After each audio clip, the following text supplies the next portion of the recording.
സൃഷ്ടിയുടെ ആരംഭത്തെ കുറിച്ച് പറയണം. ഇപ്പൊ വേദമൊക്കെ പറയും ആത്മാവിൽ നിന്നാണ് ഇതെല്ലാം ഉണ്ടായത്. ഇപ്പൊ ബ്രഹ്മാണ്ടം എന്ന് പറയണം. ഈ ബ്രഹ്മത്തിന്റെ ഊർജം ഒരു അണ്ഡാകൃതിയിൽ, ഒരു മുട്ടയുടെ ആകൃതിയിൽ ഉണ്ടായി. അതിന്റെ പ്രതിസ്ഫുരണങ്ങളാണ് നമ്മൾ എല്ലാവരും തന്നെ. അപ്പൊ സൃഷ്ടിയുടെ ആരംഭം എങ്ങനെ ഉണ്ടായി എന്നുള്ളതാണ് ചോദ്യം. അപ്പൊ സൃഷ്ടിയെ ഉണ്ടായിട്ടില്ല എന്നുള്ളതാണ് ഗുരുദേവൻ ആദ്യം പറഞ്ഞത്. നമ്മൾ ഉണ്ടായിട്ടില്ല, സൃഷ്ടി ഉണ്ടായിട്ടില്ല, ഈ പ്രപഞ്ചമില്ല, ഈ ലോകമില്ല, ഇതൊക്കെ ഇങ്ങനെ പറഞ്ഞു കഴിഞ്ഞാൽ നമ്മൾ ഒരിക്കലും അത് വിശ്വസിക്കുകയില്ല. നമുക്കത് ഉൾക്കൊള്ളാനുള്ള ആ യുക്തിയിലേക്കും ആ ബുദ്ധിയിലേക്കും നമ്മളുടെ ബുദ്ധിയും യുക്തിയൊന്നും പരിധി ഉള്ളതാണ്. അതിനപ്പുറത്തേക്ക് സഞ്ചരിക്കാൻ ഒരു പക്ഷെ നമുക്ക് സാധിച്ചു എന്ന് വരില്ല. ഈ ശരീരത്തിനും നമ്മുടെ മനസ്സിനും നമ്മുടെ ബുദ്ധിക്കും ഒക്കെ പരിമിതികളുണ്ട്.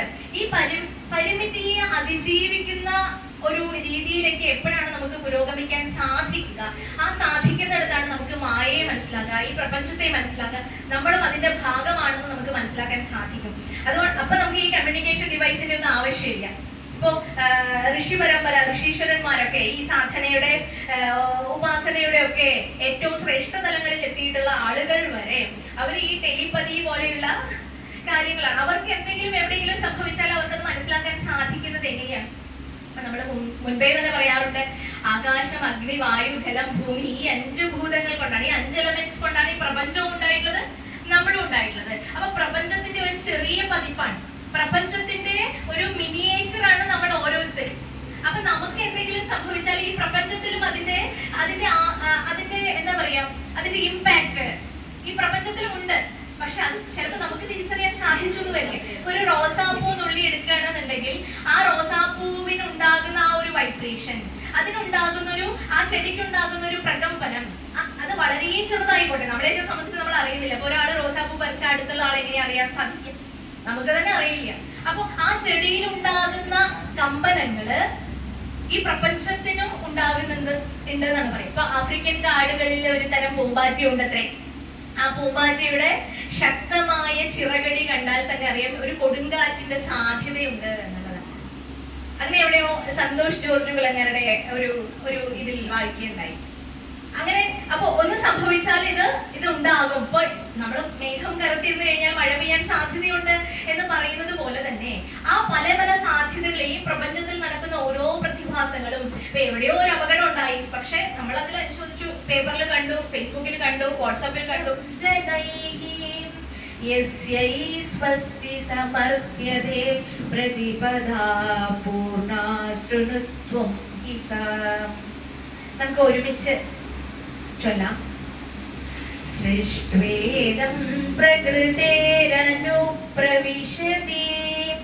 യേയം യയാധാര്യതേ പ്രാണീതി പ്രവിവിക്ത ഭുഗ്ബഹിരഹം പ്രാജ്ഞസുഷുപ്തൗ യഥാ യസ്യാമാത്മകലാ സ്ഫുരതി അഹമിതി പ്രത്യന്തരംഗം ജനൈഃ യസ്യൈ സ്വസ്തി സമർത്യതേ പ്രതിപദാ പൂർണ്ണാ ശൃണുത്വം ഹി സാ. വളരെ മനോഹരമായി ഒരു ഗുരു ശിഷ്യ ബന്ധത്തിന്റെ ഒരു ആമുഖത്തോടു കൂടിയാണ് നമ്മളിത് തുടങ്ങിയത്. നിത്യാനിത്യ വിവേകം, നിർവേദം, ശമാധി ഷട്കങ്ങള്, മുക്തികാമനായി ഭവിച്ച ഈ 4 കാര്യങ്ങളും ചെയ്തിട്ടുള്ള ഒരു ശിഷ്യൻ, പക്വമായിട്ടുള്ള ഒരു ശിഷ്യൻ, അധികാരിയായിട്ടുള്ള ഒരു ശിഷ്യൻ ഒരു ഗുരുവിനെ സമീപിച്ച് വളരെ വിനയത്തോടുകൂടി ചോദിക്കുകയാണ്, ഞാൻ ആരാണ്? ഈ ജഗത്ത് എവിടെ നിന്നുണ്ടായി? ഈ 2 ചോദ്യത്തിൽ നിന്നാണ് ബാക്കിയുള്ള 4 ശ്ലോകങ്ങൾ ഉണ്ടായിട്ടുള്ളത്. ഈ 2 ചോദ്യങ്ങളുടെ ഉത്തരമാണ് നമ്മൾ ഈ 4 ശ്ലോകങ്ങളിലായിട്ട് ബാക്കി മനനം ചെയ്തു വെച്ചിരിക്കുന്നത് എന്നുള്ളതാണ്. അപ്പൊ ആദ്യത്തെ ശ്ലോകത്തില്, അതായത് 2ാമത്തെ ശ്ലോകത്തില്, ഈ ചോദ്യം കഴിഞ്ഞിട്ടുള്ള ആദ്യത്തെ ശ്ലോകത്തില് ആരാണ് ഞാൻ എന്നതിന് കൃത്യമായിട്ടുള്ള ഒരു ഉത്തരം കൊടുക്കാൻ ഗുരുദേവനെ സാധിക്കുന്നത്. ഞാൻ ആരാണ്? നമ്മുടെ ഓരോരുത്തരുടെ ഉള്ളിലും മുഴങ്ങി കഴിക്കേണ്ട ഒരു ചോദ്യമാണ്. ഞാൻ ആരാണ്? ഞാൻ എന്നുള്ള ഭാവമല്ല, അഹംബോധം എന്നുള്ളതിനെ മനസ്സിലാക്കാനുള്ള ഒരു ത്വര നമ്മുടെ ഉള്ളിൽ വേണം എന്നാണ് പറയുന്നത്. ഇനി രണ്ടാമതായി ഈ ജഗത്ത് എങ്ങനെ ഉണ്ടായി, ഈ പ്രപഞ്ചം എവിടെ നിന്നുണ്ടായി എന്നുള്ള കാര്യങ്ങളാണ് അടുത്ത ശ്ലോകത്തില്. അത് കഴിഞ്ഞ് ഇപ്പൊ 4ാമത്തെ ശ്ലോകത്തിലേക്ക് നമ്മൾ പ്രവേശിക്കുമ്പോ ഗുരുദേവൻ ഇതിലൂടെ നമ്മളോട് പറയുന്നത്, സൃഷ്ട്വേദം പ്രകൃതേരനുപ്രവിശതി യേ ഏയം യയാധാര്യതേ ഇതം ഈ ജഗത്ത്. അതില് അന്വയം ഉണ്ടാവും എന്ന് ഞാൻ വിചാരിക്കണം. നമ്മള് സെറോക്സ് എടുത്തതിൽ അല്ലെ. പ്രകൃതി, അതായത് ഈ പ്രകൃതിയില് സ്വകർമാനുസരണം സൃഷ്ടിച്ചിട്ട് അനുപ്രവിശ്യതി, അതിൽ കടന്നു നിൽക്കുന്ന എന്തോ ഒന്ന്, അതിനെ സ്ത്രീലിംഗമായിട്ടാണ് ഇവിടെ പറയുന്നത്.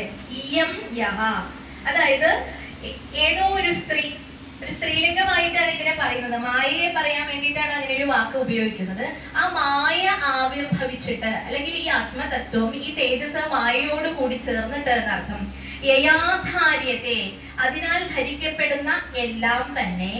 ഇനി യഥ, യാതൊരുവൾ നിമിത്തം പ്രവിവിക്തഭുക്ക്, സ്വപ്നം എന്ന് പറയുന്ന ഒരു സംഗതി നമുക്ക് ഉണ്ടാകുന്നുണ്ടോ.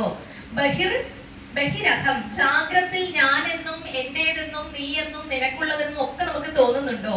സുഷുപ്തവും പ്രാജ്ഞഃ, ഈ നല്ല ഉറക്കത്തിൽ ഗാഠനിദ്രയില് പ്രാജ്ഞൻ എന്ന് പറയുന്ന ഒരു അവസ്ഥയെ പ്രാപിക്കുന്നുണ്ടോ.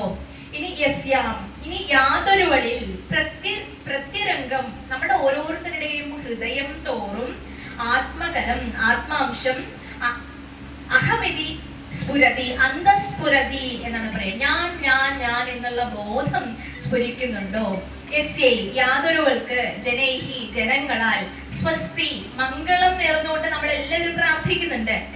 അതായത് ഓരോ ആത്മാവിനും മംഗളം നേരലാണ് നമ്മളുടെയൊക്കെ ലക്ഷ്യം എന്ന് പറയുന്നത്. സമർത്ഥ്യതേ, നമ്മൾ അതിനുവേണ്ടി മംഗളം അർത്ഥിക്കുന്നു. പ്രതിപദാപൂർണ, പ്രതിപദ എന്ന് പറഞ്ഞ ഓരോ കാൽവെപ്പിലും അത് പൂർണ്ണമാണ് എന്നാണ് പറയുന്നത്. ആ ശക്തി ത്വം ഹി, നീ തന്നെ, ശൃണുഹു, കേട്ടാലും.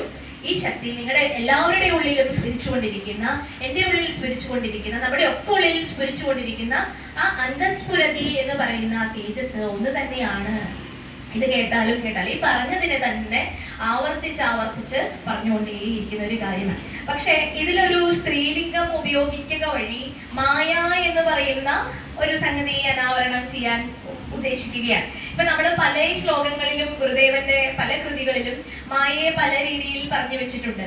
ഇപ്പോ ജനനി നവരത്ന മഞ്ജരിയിലൊക്കെ ലീലാപടം ഭവതി മെയ്മേലാകെ മൂടും, കീലാലവായി വനല കോലാഹലം ഭുവനം എന്നൊക്കെ പറഞ്ഞ് ഈ പ്രപഞ്ചവും നമ്മളും ഉണ്ട് എന്നുള്ള തോന്നൽ നമുക്ക് ഉണ്ടാക്കി തരുന്ന, ഞാനുണ്ട് നീ ഉണ്ട് എന്നുള്ള തോന്നൽ നമുക്ക് ഉണ്ടാക്കി തരുന്ന എന്തോ ഒന്ന്, അതാണ് യാ സാ മാ എന്ന് പറയുന്നത്, മായ എന്ന് പറയുന്നത്. പക്ഷെ സത്യത്തിൽ അത് ഇല്ലാത്തതാണ്. ഉണ്ടെന്നുള്ള പ്രതീതി ഉണ്ടാക്കുന്ന ഒരു മിറാഷ്, ഒരു മരീചിക, ഒരു മായക്കാഴ്ച. ഇപ്പൊ റോഡിലെല്ലാം കൂടി പോകുമ്പോ വേനൽക്കാലത്ത് വെള്ളമുണ്ട്, ദൂരെ വെള്ളം കാണുന്നു എന്നുള്ളൊരു പ്രതീതി. മരുഭൂമിയിലും ഇതേ ഒരു പ്രതിഭാസം ഉണ്ടായിട്ട് ഒട്ടകത്തെ കൊണ്ട് നടക്കുന്ന ആളുകളൊക്കെ വെള്ളമുണ്ട്, വെള്ളം ദാഹിച്ച് അതിന് പുറകെ പോയി വെള്ളം കിട്ടാതെ മരിക്കുന്ന അവസ്ഥകൾ വരെ നമ്മൾ കഥകളിലും ഇതിലെല്ലാം കേട്ടിട്ടുണ്ട്. അപ്പൊ അങ്ങനെയുള്ള ഒരു പ്രതീതി നമ്മളെ ഉളവാക്കുന്ന ഒരു സംഗതിയാണ് മായ എന്ന് പറയുന്നത്. ഇതിനെ അതിജീവിക്കുക എന്ന് പറയുന്നത് പ്രായേണ കഷ്ടമായിട്ടുള്ള കാര്യം. ഇപ്പൊ എത്ര തന്നെ അതിനെ കുറിച്ച് പഠിച്ച മഹർഷി സന്ധ്യാവന്ദനത്തിന് പോയ തക്കം നോക്കി മഹർഷിയുടെ വേഷം ധരിച്ചിട്ടാണ് വന്നത്. വാൽമീകിയുടെ രാമായണത്തിൽ പറയുന്നു, അഹല്യക്ക് മനസ്സിലായത് തന്റെ ഭർത്താവല്ല, ഇതാരാണ്, ഇന്ദ്രനാണെന്ന് മനസ്സിലാക്കി സ്വാഗതം ചെയ്യുന്ന ഒരു അഹല്യയെ കാണാം. അധ്യാത്മരാമായണം കിളിപ്പാട്ടില് മനസ്സിലാവണില്ല. ഭർത്താവ് വേഷപ്രചന്നനായിട്ട് വന്നപ്പോഴും ആൾക്ക് കാര്യം പിടികിട്ടുന്നില്ല. പതിവ്രതയാണെങ്കിൽ അത് പിടികിട്ടേണ്ട സമയം ആണ്, പക്ഷെ അത് പിടികിട്ടുന്നില്ല. അവരുമായിട്ട് ബന്ധത്തിൽ ഏർപ്പെടുന്നു. ഇത് കണ്ടുകൊണ്ട് വന്ന ഗൗതമൻ ശപിക്കുകയാണ് രണ്ടുപേരെയും. സഹസ്രഭഗനായിക്കോട്ടെ എന്ന് പറഞ്ഞ 1000 മുറിവുകൾ ശരീരത്തിൽ ഉണ്ടാവട്ടെ എന്ന് പറഞ്ഞ് ഇന്ദ്രനെ ശപിക്കുന്നു. പിന്നെ അഹല്യെ ശപിക്കണം, നീ കല്ലായിട്ട് തീരട്ടെ, വായു മാത്രം ഭക്ഷിച്ച് എത്രയോ വർഷങ്ങൾ. പക്ഷേ ഈ ശാപത്തിന് ശേഷം കൊടുക്കുന്ന ഒരു മരമുണ്ടല്ലോ, അപ്പൊ ഇത് ശാപമാണോ എന്ന് നമ്മളൊന്ന് ആലോചിക്കണം. അപ്പൊ ഈ പ്രവൃത്തി നമ്മുടെയൊക്കെ കണ്ണിൽ ലൗകിക ദൃഷ്ടിയ വളരെ തെറ്റായിട്ടൊരു കാര്യമാണ്. അഹല്യക്ക് തിരിച്ചറിയേണ്ടിയിരിക്കുന്നു. അല്ലെങ്കിൽ ഗൗതമൻ ഈ ഒരു സമയത്ത്, സന്ധ്യാവന്ദന സമയത്ത് ഇത്തരത്തിൽ ശാരീരികമായി ബന്ധപ്പെടില്ല എന്ന് തീരുമാനിക്കാൻ രണ്ടുപേരും ഒരുമിച്ചല്ലേ കഴിയുന്നത്. അപ്പൊ ഓരോരുത്തരുടെ വികാരങ്ങൾ അവർ മനസ്സിലാക്കിയിരിക്കേണ്ടതല്ലേ. അപ്പൊ ഇങ്ങനെയൊക്കെ ചിന്തിച്ചു കഴിഞ്ഞാൽ ഈ കഥ ആകെ കൺഫ്യൂസ്ഡ് ആയിട്ട്. അപ്പൊ ഈ കഥ നമ്മൾ കുട്ടികളിലേക്ക് പറഞ്ഞു കൊടുക്കുമ്പോ അഹല്യ തെറ്റുകാരിയായി ഇത്രയും വലിയ തെറ്റ് ചെയ്ത ഒരാളെ എത്രയോ വർഷങ്ങൾക്ക് ശേഷം ത്രേതായുഗത്തില് രാമൻ വന്ന് രാമന്റെ പാദസ്പർശം ഏൽക്കുകയും അവള് യുവസുന്ദരിയായിട്ട് അതിൽ നിന്ന് വരികയും രാമനെ പ്രദക്ഷിണം ചെയ്ത് മുക്തിയിലേക്ക് പോവുകയും ചെയ്യുന്നു. അപ്പൊ ഇത്രയും വലിയ സൗഭാഗ്യം കിട്ടുമെങ്കിൽ ഞാനും ഒരു അഹല്യാവാനല്ലേ ശ്രമിക്കുള്ളൂ. ശ്രീരാമനെ കാണാൻ. ശ്രീരാമൻ നമ്മളെ സംബന്ധിച്ചിടത്തോളം ശ്രീരാമൻ എന്ന് പറയുന്നതും ശ്രീകൃഷ്ണൻ എന്ന് പറയുന്നതും ഒക്കെ സാക്ഷാൽ പരമാത്മാവാണ്. ശരീരം ധരിച്ചു വന്നിട്ടുള്ള, മാനുഷിക വേഷം ധരിച്ചു വന്നിട്ടുള്ള ദിവ്യന്മാരാണ്. അപ്പൊ അവരെ ഒന്ന് കാണുക, അവരുടെ പാദമാംസുകൾ ശരീരത്തിൽ ഏൽക്കുക എന്ന് പറയുന്ന പുണ്യം ലഭിക്കണമെങ്കിൽ അഹല്യ എത്രത്തോളം, അപ്പൊ അഹല്യ ചെയ്തത് തെറ്റാണോ? അപ്പൊ ഇങ്ങനെയുള്ള കുറെ ചോദ്യങ്ങൾ വരും. അപ്പൊ ഇങ്ങനത്തെ കഥകൾ നമ്മൾ കുട്ടികളിലേക്കോ യുവതലമുറയിലേക്കോ പകർന്നു കൊടുക്കുമ്പോൾ ഇതിന്റെ സന്ദേശം നമ്മൾ സത്യത്തിൽ നോക്കാറില്ല എന്നുള്ളതാണ്. ഇതൊക്കെ വേദപ്രോക്തങ്ങളായിട്ടുള്ള കാര്യമാണ്. വേദത്തിൽ നിന്നുമാണ് ഇതൊക്കെ ഉണ്ടായിട്ടുള്ളത്. വേദത്തിലെ കഥകളൊന്നുമില്ല. അതിൽ തത്വാധിഷ്ഠിതമായിട്ടുള്ള, നമ്മൾ ഈ പറയുന്ന കീറാമുട്ടിയായിട്ടുള്ള വേദാന്തം എന്നൊക്കെ പറയുന്ന പോലെ കുറച്ച് കാര്യങ്ങളാണ്.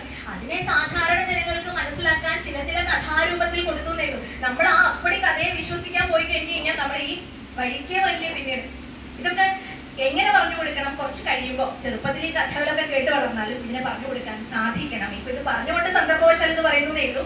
ഹലം എന്ന് പറഞ്ഞാൽ കലപ്പയാണ്. ഹല്യം എന്ന് പറഞ്ഞാൽ കലപ്പ ചെല്ലുന്ന സ്ഥലം. അഹല്യ എന്ന് പറഞ്ഞു കഴിഞ്ഞാൽ കലപ്പ പ്രവേശിക്കാത്ത സ്ഥലം. കലപ്പ പ്രവേശിക്കാത്ത സ്ഥലം ഏതാണ്? കലപ്പ പ്രവേശിക്കുന്ന സ്ഥലം ഏതാണ്? നല്ല നീർവാർച്ചയുള്ള ഫലഭൂയിഷ്ടമായിട്ടുള്ള മണ്ണില് കലപ്പ പോകും. കലപ്പ കൊണ്ട് ഉഴുതു മറിക്കാൻ പറ്റും. അല്ലാത്ത മണ്ണില് കലപ്പ പോവില്ല. അപ്പൊ അഹല്യ എന്ന് പറയുന്നത് ഭൂമിയാണ്. ഒരു നല്ല കൃഷിഭൂമി ആയിരുന്നു നേരത്തെ. പക്ഷേ ഈ ഒരു ശാപം കൊണ്ട് അഹല്യ എന്നുള്ള പേര് കൊണ്ട് നല്ല കൃഷിഭൂമിയല്ല. കാരണം അവിടെ കലപ്പ ചെല്ലില്ല, നീർവാർച്ചയില്ല. ഇന്ദ്രനെ പണ്ട് നമ്മൾ ആരാധിക്കുന്നത്, വൈദിക കാലഘട്ടത്തിലൊക്കെ നമ്മൾ ആരാധിച്ചിരുന്നത് ഇപ്പോഴും അങ്ങനെയൊക്കെ തന്നെയാണ്. പക്ഷെ ഇപ്പൊ ഇന്ദ്രനെ ഒന്നും നമ്മൾ ശ്രദ്ധിക്കാത്ത ആളായി മാറി. പക്ഷെ മഴയുടെ ദേവനായിട്ട് ഇന്ദ്രൻ മറ്റാരുമല്ല, ഇന്ദ്രിയങ്ങൾ തന്നെ, നമ്മുടെ ഇന്ദ്രിയങ്ങൾ തന്നെയാണ് ഒരു കണക്കിന്. പക്ഷെ മഴയുടെ അധിപതിയായിട്ടാണ് ഇന്ദ്രൻ. അപ്പൊ മഴയുണ്ടെങ്കിലേ ഈ നീർവാർച്ചയില്ലാത്ത മണ്ണില് ജലം പ്രവേശിച്ച് കലപ്പ പ്രവേശിക്കുന്ന സ്ഥലമായിട്ട് മാറുള്ളൂ. അതാണ് ഇന്ദ്രനും അഹല്യയും കൂടി കൂട്ടിച്ചേർത്ത് വെച്ചത്. പക്ഷെ അത് ഇങ്ങനത്തെ ഒരു കഥയാക്കി മാറ്റി.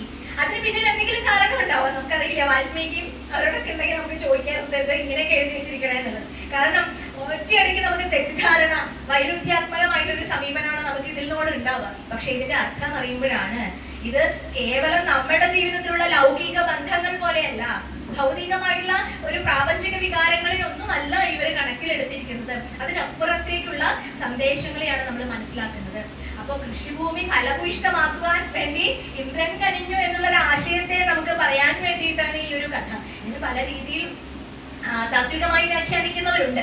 അപ്പോ ഇതിനൊക്കെ അപ്പുറത്തേക്ക് ചില സന്ദേശങ്ങൾ ഉണ്ടെന്ന് മനസ്സിലാക്കാൻ സാധിക്കുന്നിടത്താണ് ഈ തത്വത്തെ ഗുരുദേവൻ ഉൾപ്പെടെയുള്ള ഋഷിമാര് നമുക്ക് നമ്മളെ പക്വതയുള്ള ഒരു ശിഷ്യനായിട്ടൊക്കെ കരുതുന്നത് എന്നുമാണ് നമ്മൾ മനസ്സിലാക്കാൻ. അപ്പൊ ആകാശത്തിലെയാണ് ഈശ്വരൻ, അവിടെ അതിനുള്ളിലാണ് ഈ മായ എന്ന് പറയുന്ന ഒരു സംഗതിയെ ഒളിപ്പിച്ചു വെച്ചിട്ടുള്ളത്. പക്ഷെ ഇപ്പൊ നമ്മൾ കാണുന്നത് മായ മാത്രമാണ് എന്നുള്ളതാണ്. അപ്പൊ ആ ജീവിത രീതിയിൽ നിന്നും എത്രയോ ച്യുതി സംഭവിച്ചിരിക്കണോ നമുക്കിനി അച്യുതനാവണം. ആ ച്യുതിയിൽ നിന്ന് അച്യുതൻ എന്ന് പറഞ്ഞ പദത്തിലേക്ക് നമുക്ക് പോകണം. അപ്പൊ അതിനുവേണ്ടി ഗുരുദേവൻ നമ്മളോട് പറയുന്നു, ഇങ്ങനെ ഒരു ചർച്ച വേദാന്തത്തിൽ അതേ ഉള്ളൂ. അപ്പൊ സൃഷ്ടിക്ക് കാരണമായത് എന്താണ് എന്ന് ചോദിച്ചാൽ അതിനെ കുറിച്ച് വേദം പറയുന്നു, സോ അകാമയതഃ, അവൻ ആത്മാവ്. അകാമയതഃ എന്ന് പറഞ്ഞാൽ സങ്കല്പിച്ചു. ആത്മാവ് ആ തേജസ് സങ്കല്പിക്കുകയാണ്. ആ തേജസ് ആദ്യമായി സങ്കല്പിച്ചു. എന്താ സങ്കല്പിച്ചത്? ബഹുസ്യാം പ്രജായയ ഇതി, എനിക്ക് പലതാവണം. സത്യത്തിൽ പലതില്ല, സങ്കല്പം മാത്രമാണല്ലോ ഈ ഭൂമി. നമ്മൾ ഉറങ്ങുമ്പോ ഗാഠനിദ്രയിൽ ഈ ഭൂമിയിൽ നമ്മളില്ല, ആരുമില്ല, ബന്ധുക്കളില്ല. പക്ഷെ ഉറങ്ങി എഴുന്നേറ്റ് വരുമ്പോ ഇതെല്ലാം ഉണ്ട്. അപ്പൊ പലതില്ല എന്നുള്ളതാണ് അർത്ഥം. നമ്മൾ പലതായിട്ട് ഭവിച്ചിരിക്കുകയാണ്. പക്ഷെ ആദ്യം ഈ പലതായിട്ട് ഭവിക്കാനുള്ള ഒരു കാരണം ഈ സൃഷ്ടിയുടെ ആരംഭത്തെ പറയുന്നു, ഈ തേജസ്സിന് പലതാകണം. ബഹുസ്യാം പ്രജായയ ഇതി, എന്തിന് നമ്മള് പലതാവണം? എന്റെ അച്ഛന് പലതാവണം എന്നുള്ള ആഗ്രഹമാണ് ഞാൻ. ഇവിടെ ഇരിക്കുന്ന ഓരോരുത്തരുടെയും അച്ഛന് പലതാകണം എന്ന ആഗ്രഹം ഉണ്ടായതുകൊണ്ട്, അമ്മയ്ക്ക് പലതാകണം എന്ന ആഗ്രഹം ഉണ്ടായതുകൊണ്ടാണ് നമ്മൾ ഓരോരുത്തരും ഉണ്ടായിരിക്കുന്നത്. ഒരു അപ്പൂപ്പൻ താടി പറന്നു പോണു. ഇത് എവിടേക്കാ പറന്നു പോണത്? അപ്പൂപ്പൻ താടിയോട് ചോദിക്കുക, എവിടേക്കാ നീ പറന്നു പോണെന്ന് ചോദിക്കാം. അപ്പൊ പറയും ബഹുസ്യാം പ്രജായയ ഇതി, എനിക്ക് പലതാവണം. വേറൊരു സ്ഥലത്ത് പോയി അവിടെ പൊട്ടിമുളച്ചൊരു ചെടിയായി, അതിൽ നിന്ന് വലിയ വടവൃക്ഷമായി, അതിൽ നിന്ന് വീണ്ടും പൊട്ടിപ്പിളർന്ന് ഇങ്ങനെ പറന്ന് ഈ പലതല്ലാത്തത് ഒന്നും നമുക്ക് കാണാൻ പറ്റില്ല. എല്ലാം പലതാണ്. ഈ പലതാവാനുള്ള ഒരു ഇൻട്രസ്റ്റ് നമ്മളിൽ നിറച്ചു വെച്ചിരിക്കുകയാണ്.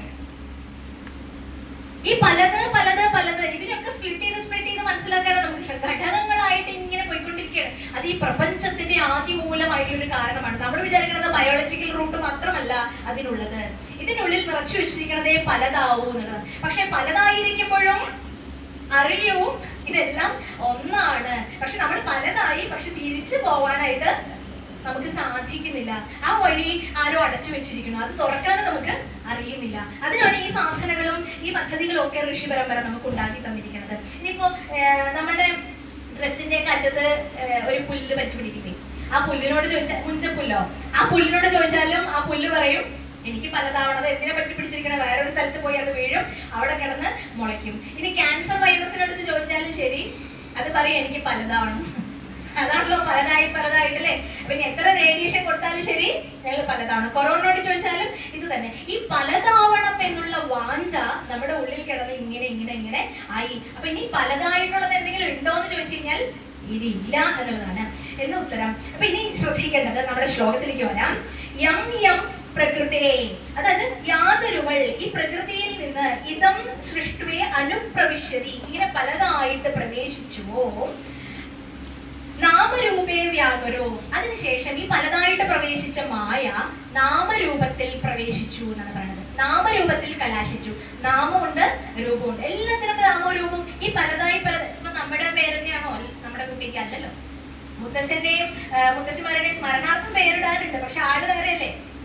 അപ്പോഴും പേരുകൾ മാറണു, വീട് മാറണു, സ്ഥലം മാറണു, ദേശം മാറണു, കാലം മാറണു, ആള് മാറണു, ഇങ്ങനെ മാറി മാറി മാറി മാറി പോയിക്കൊണ്ടേയിരിക്കുന്നു. ഇങ്ങനെ പലതായിട്ട് ഈശ്വരൻ അതിൽ പ്രവേശിച്ചു. ഈശ്വരനും മായയും, പ്രകൃതി പുരുഷ യോഗത്തിനെയാണ് ഈ പറഞ്ഞു വെച്ചിരിക്കുന്നത്. പ്രകൃതി എന്ന് പറഞ്ഞ മായ, പുരുഷൻ സാക്ഷാൽ ആ തേജസ്, ഈശ്വരൻ എന്നൊക്കെ നമ്മൾ വിവക്ഷിക്കുന്ന എന്തോ ഒന്ന്. അപ്പൊ ഈ പ്രകൃതിക്കും പുരുഷനും തമ്മിൽ ഒരു സംയോഗം ഉണ്ടായി, ഒരു ശിവശക്തി ഐക്യമുണ്ടായി.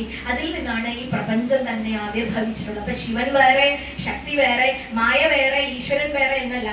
മായ ഭഗവാന്റെ തന്നെ ഒരു ആവരണമാണ്, ഒരു ആവിർഭാവമാണ് നമുക്ക് മനസ്സിലാക്കിക്കൊണ്ടിരിക്കുന്നത്. ഇപ്പൊ നമ്മളും പലതും ഉണ്ടാക്കാറുണ്ടല്ലോ. ഒരു അരിമാവ് കൊണ്ടുവന്ന് ഇഡ്ഡലി ഉണ്ടാക്കും, അത് ബാക്കി വന്നാൽ അതിനെ നമ്മള് ഉപ്മാവാക്കും. പിന്നെ ഒരു സ്ത്രീ ഞാൻ നോക്കുമ്പോ അവര് വിരുന്ന് വന്നതാ ഈ വെക്കേഷൻ ടൈമില്. അവര് നോക്കുമ്പോ ബാക്കി വന്ന മാവ് കൊണ്ട് ഒരു റോസ്റ്റ് ഉണ്ടാക്കി. എന്നിട്ട് വൈകുന്നേരം സ്കൂളിൽ വിട്ടിട്ട് കുട്ടി വന്നപ്പോ അത് റോസ്റ്റ് ആണെന്ന് പറഞ്ഞ് കൊടുത്തിരിക്കുക.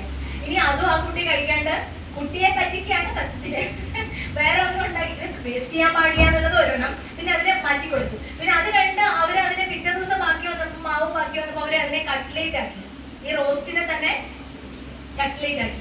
അപ്പൊ ഇങ്ങനെ പലതുണ്ടാകും. പക്ഷെ ഇതിന്റെയൊക്കെ ബേസ് എന്താണ്?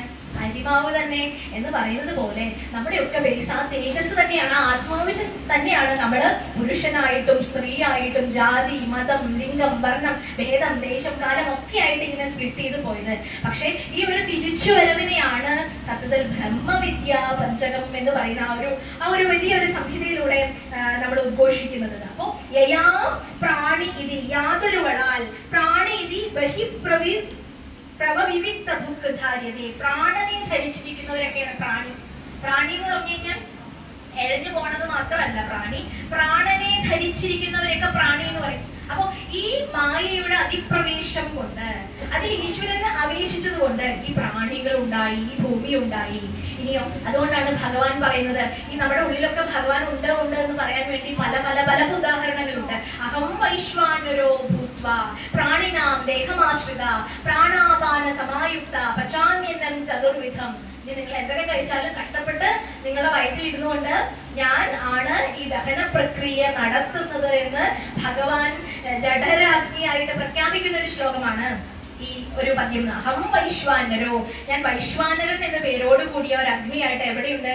നിങ്ങളുടെയൊക്കെ ജഠരത്തിൽ, വയറ്റിലുണ്ട് എന്ന് പറയുന്നു. അതിന് ആധുനിക സയൻസ് ഒക്കെ പല ഭാഷയിലും HCl എന്നൊക്കെയാണ്, ഹൈഡ്രോക്ലോറിക് ആസിഡ് ഇട്ട് ഒരു ദഹന രസമായിട്ട് പല രസങ്ങളും വന്ന് നമ്മുടെ ദഹന പ്രക്രിയ സുഗമമാക്കുന്ന ഒരു പദ്ധതിയിലേക്ക് നമ്മളെ കൊണ്ടുപോകുന്നുണ്ട്. അത് ശാസ്ത്രീയമായ ഒരു വഴി. പക്ഷെ ആധ്യാത്മികതയുടെ വേദാന്ത വാക്യങ്ങളെയൊക്കെ പരിശോധിക്കുകയാണെങ്കിൽ വൈശ്വാനരഗ്നി, ജഠരാഗ്നി എന്നൊക്കെ പറയും. മനസ്സ്, ബുദ്ധി, അഹങ്കാരം, ഇങ്ങനെ തന്മാത്രകളായിട്ട് ഇതിനെയും ഒക്കെ നമുക്ക് മനസ്സിലാക്കാനായിട്ട് സാധിക്കും എന്നുള്ളതാണ്. നമ്മളോട് പറയുന്നു യതഃ സുഷുപ്തോ അഹം പ്രാജ്ഞഃ. ഇനി യാതൊരുവളാണോ നമ്മള് നന്നായിട്ട് ഉറങ്ങുമ്പോൾ, ഗാഠനിദ്രയിലായിരിക്കുമ്പോൾ പ്രാജ്ഞൻ എന്നുള്ള ഒരു അവസ്ഥയെ നമുക്ക് പ്രദാനം ചെയ്യുന്നത്. ഇപ്പോ ജീവന് 4 ജീവഭാവങ്ങളും 3 കർമ്മഭാവങ്ങളുമാണ് ഉള്ളത്. ജാഗ്രത, സ്വപ്നം, സുഷുപ്തി. ഇപ്പൊ ദശരഥനെ മനസ്സിലാക്കുമ്പോൾ നമുക്ക് മനസ്സിലാക്കാം. ദശരഥൻ എന്ന് പറഞ്ഞാൽ രഥം ശരീരം. ഈ 10 ഇന്ദ്രിയങ്ങളുടെ ശരീരത്തിന്റെ 3 ഭാര്യമാരായിട്ട് അവിടെ കൗസല്യ, കൈകേയി, സുമിത്ര ഈ 3 പേരെയും പറയുന്നത് പോലെ തന്നെ ജാഗ്രത, സ്വപ്നം, സുഷുപ്തി ഈ 3 അവസ്ഥകളെയും പറയുന്നു. ഇതിന്റെ അപ്പുറത്തേക്ക് പോകുമ്പോൾ തുരീയം എന്ന് പറയുന്ന ഒരു അവസ്ഥയാണ് നമ്മൾ പ്രാപിക്കേണ്ടത്. ജാഗ്രത പറഞ്ഞാൽ ഉണർന്നിരിക്കട്ടെന്നാണ് നമ്മുടെ ഒരു ചിന്ത. ഇത് ജാഗ്രത, ഇതിന്റെ പ്രതീകമാണ് ശ്രീരാമൻ എന്നാണ് പറയുന്നത്. സ്വപ്നം, നമ്മളൊക്കെ സ്വപ്നം കാണാറുണ്ട്, പകലും കാണാറുണ്ട്, രാത്രിയും കാണാറുണ്ട്. ആ ഒരു അവസ്ഥയിലാണെന്നുണ്ടെങ്കിൽ നമ്മൾ ഈ പരിതസ്ഥിതി മുഴുവൻ മറന്നു കഴിയും. ഈ ജാഗ്രത അവസ്ഥ അവിടെ ഇല്ല. അതിന്റെ പ്രതീകമാണ് ലക്ഷ്മണൻ. ഇനി ഇതിപ്പോ ഈ കഥാപാത്രങ്ങളോട് ബന്ധപ്പെടുന്നത് നമുക്ക് അറിയുന്ന കഥാപാത്രങ്ങൾ ആയതുകൊണ്ടാണ്. അല്ലെങ്കിൽ ജാഗ്രത, സ്വപ്നം, സുഷുപ്തി എന്നൊക്കെ കേൾക്കുമ്പോൾ കുറച്ച് റഫ് ആയിട്ടുള്ള ഒരു സബ്ജക്റ്റ് ആയിട്ടാണ് നമുക്കൊക്കെ അനുഭവപ്പെടുക. ജാഗ്രത, സ്വപ്നം, സുഷുപ്തി. ഈ സുഷുപ്തി ഗാഠനിദ്ര, അവിടെ സ്വപ്നവും ഇല്ല. ഞാൻ ഇപ്പൊ ഇരിക്കുന്ന ജാഗ്രത അവസ്ഥയില്ല, ഞാൻ ഇന്ന ആളാണ്, ഞാൻ ശ്രുതിയാണ്, ഞാൻ സ്വപ്നത്തിലെ കഥാപാത്രമാണ്, അത് രണ്ടും ഇല്ല. ഈ അവസ്ഥയ്ക്ക് സുഷുപ്തി, സുഖ സുഷുപ്തി. അവിടെ നമ്മളുടെ സ്ഥിതി പ്രാജ്ഞൻ ആണ്. ശരിക്കും ഭരതനാണ് അതിന്റെ ഒരു പ്രതീകമായിട്ട് രാമായണം കൊണ്ടുവരുന്നത്. ഇനി നമ്മളൊക്കെ എത്തിച്ചേരേണ്ട ഒരു പോസ്റ്റാണ് തുരീയം. ഓം തുര്യായേ നമഃ. സഹസ്രനാമങ്ങളിലൊക്കെ കാണാം തുര്യൻ എന്ന് പറയുന്ന ഒരു പ്രാണനെ പറ്റി കാണാം. തുര്യം എന്നുള്ള അവസ്ഥയിൽ നമ്മൾ എത്തിച്ചേരണം. ഈ ജാഗ്രതത്തിനെ താണ്ടി, സ്വപ്നത്തിനെ താണ്ടി, സുഷുപ്തിയെ താണ്ടി നമ്മളൊക്കെ അനുഭവിക്കുന്ന സ്വകീയമായിട്ടുള്ള ഒരു അനുഭൂതി, സായുജ്യം, മോക്ഷം എന്നൊക്കെ നമ്മൾ പറയുമ്പോൾ അതിന് മരിക്കണം എന്നില്ല. അത് തുര്യമായിട്ടുള്ള അവസ്ഥ. അതിന്റെ പ്രതീകമാണ് ശത്രുഘ്നൻ. ഞാൻ എപ്പോഴും വിചാരിക്കാറുണ്ട്, എന്ത് രാമനെ ഏറ്റവും അറ്റത്തെ അവസ്ഥയിൽ ഇടാൻ. ഞാൻ രാമനല്ലേ നമ്മുടെ ഈശ്വരൻ എന്ന് പറയുന്നത്. അപ്പൊ രാമനല്ലേ നമ്മൾ എത്തിച്ചേരേണ്ട അവസ്ഥ, തുര്യത്തിൽ നിൽക്കേണ്ട ആള്. പക്ഷെ രാമനെ നമ്മളാകുന്ന ജീവനായിട്ട് കണക്കാക്കി ജാഗ്രത്തിനെ ജയിക്കുന്ന രാമൻ, സ്വപ്നത്തെ ജയിക്കുന്ന രാമൻ, ഇനി സുഷുപ്തിയെ ജയിക്കുന്ന രാമൻ, ശത്രുഘ്നൻ എന്ന പേര്. ശത്രുഘ്നൻ രാമന്റെ അനിയനായിട്ടല്ല നമ്മളിവിടെ പറയുന്നത്. ശത്രുക്കളെ ഇല്ല നമുക്ക്. നമ്മൾ തന്നെ ശത്രുവും മിത്രവും എന്ന് പറയുന്ന പോലെ ശത്രുക്കളെയൊക്കെ ജയിക്കുന്ന, അതിനെയൊക്കെ അതിക്രമിച്ച ഒരു അവസ്ഥയാണ് തുര്യം. അവിടെ ഈ ശരീര വികാരങ്ങളെയൊക്കെ നമ്മൾ അതിജീവിച്ചു എന്നാണ് പറയുന്നത്. ഈ ഒരു തത്വം നമുക്ക് മനസ്സിലാക്കാൻ വേണ്ടിയിട്ടാണ് ഈ പ്രകൃതി, മായ എന്ന് പറയുന്ന ഒരു സ്ത്രീലിംഗ വചനത്തോട് ചേർത്ത് വെച്ച്, ഈ പ്രകൃതിയാണ് മായ, ഈ മായയിൽ ഈശ്വരൻ ചേർന്നു. അപ്പോൾ ഈ പ്രപഞ്ചമുണ്ടായി, നമ്മൾ ഓരോരുത്തരും ഉണ്ടായി. നമ്മുടെ ഉള്ളിൽ അകാമയത സങ്കല്പം ഉണ്ടായി. നമ്മുടെ ഉള്ളിൽ പുതിയ വിത്ത് മുളച്ചു. എനിക്ക് പലതാവണം, ബഹുസ്യാ പ്രജായന ഇതി എന്നുള്ളൊരു മോഹം നമ്മുടെ ഉള്ളിൽ ഉണ്ടായി. അങ്ങനെ നമ്മൾ പലതായി തീർന്നു. പക്ഷെ പലതാവുമ്പോഴും വീണ്ടും നമ്മൾ അദ്വൈതം എന്ന് പറയുന്ന പദ്ധതിയിലേക്ക് എത്തി നോക്കുവാൻ വേണ്ടി നമ്മളോട് പറയുന്നു, യസ്യാം ആത്മകലാം സ്ഫുരതി അഹമതി പ്രത്യന്തരംഗം ജനൈഹി. ജനങ്ങൾ മുഴുവൻ ഈ പൂർണ്ണമായ വിദ്യയെ അറിയാൻ വേണ്ടി ഓടി നടക്കുകയാണ്. ഈ വിദ്യ, ഈ അറിവ് എവിടെയാണ്? നമ്മുടെ ഉള്ളിൽ അന്തരം. അഹമഹം അന്തസ്ഫുരന്തം യഥാ. നമ്മുടെ ഉള്ളിൽ സ്ഫുരിച്ചു കൊണ്ടിരിക്കുന്ന അറിവ് ഇതാണ്.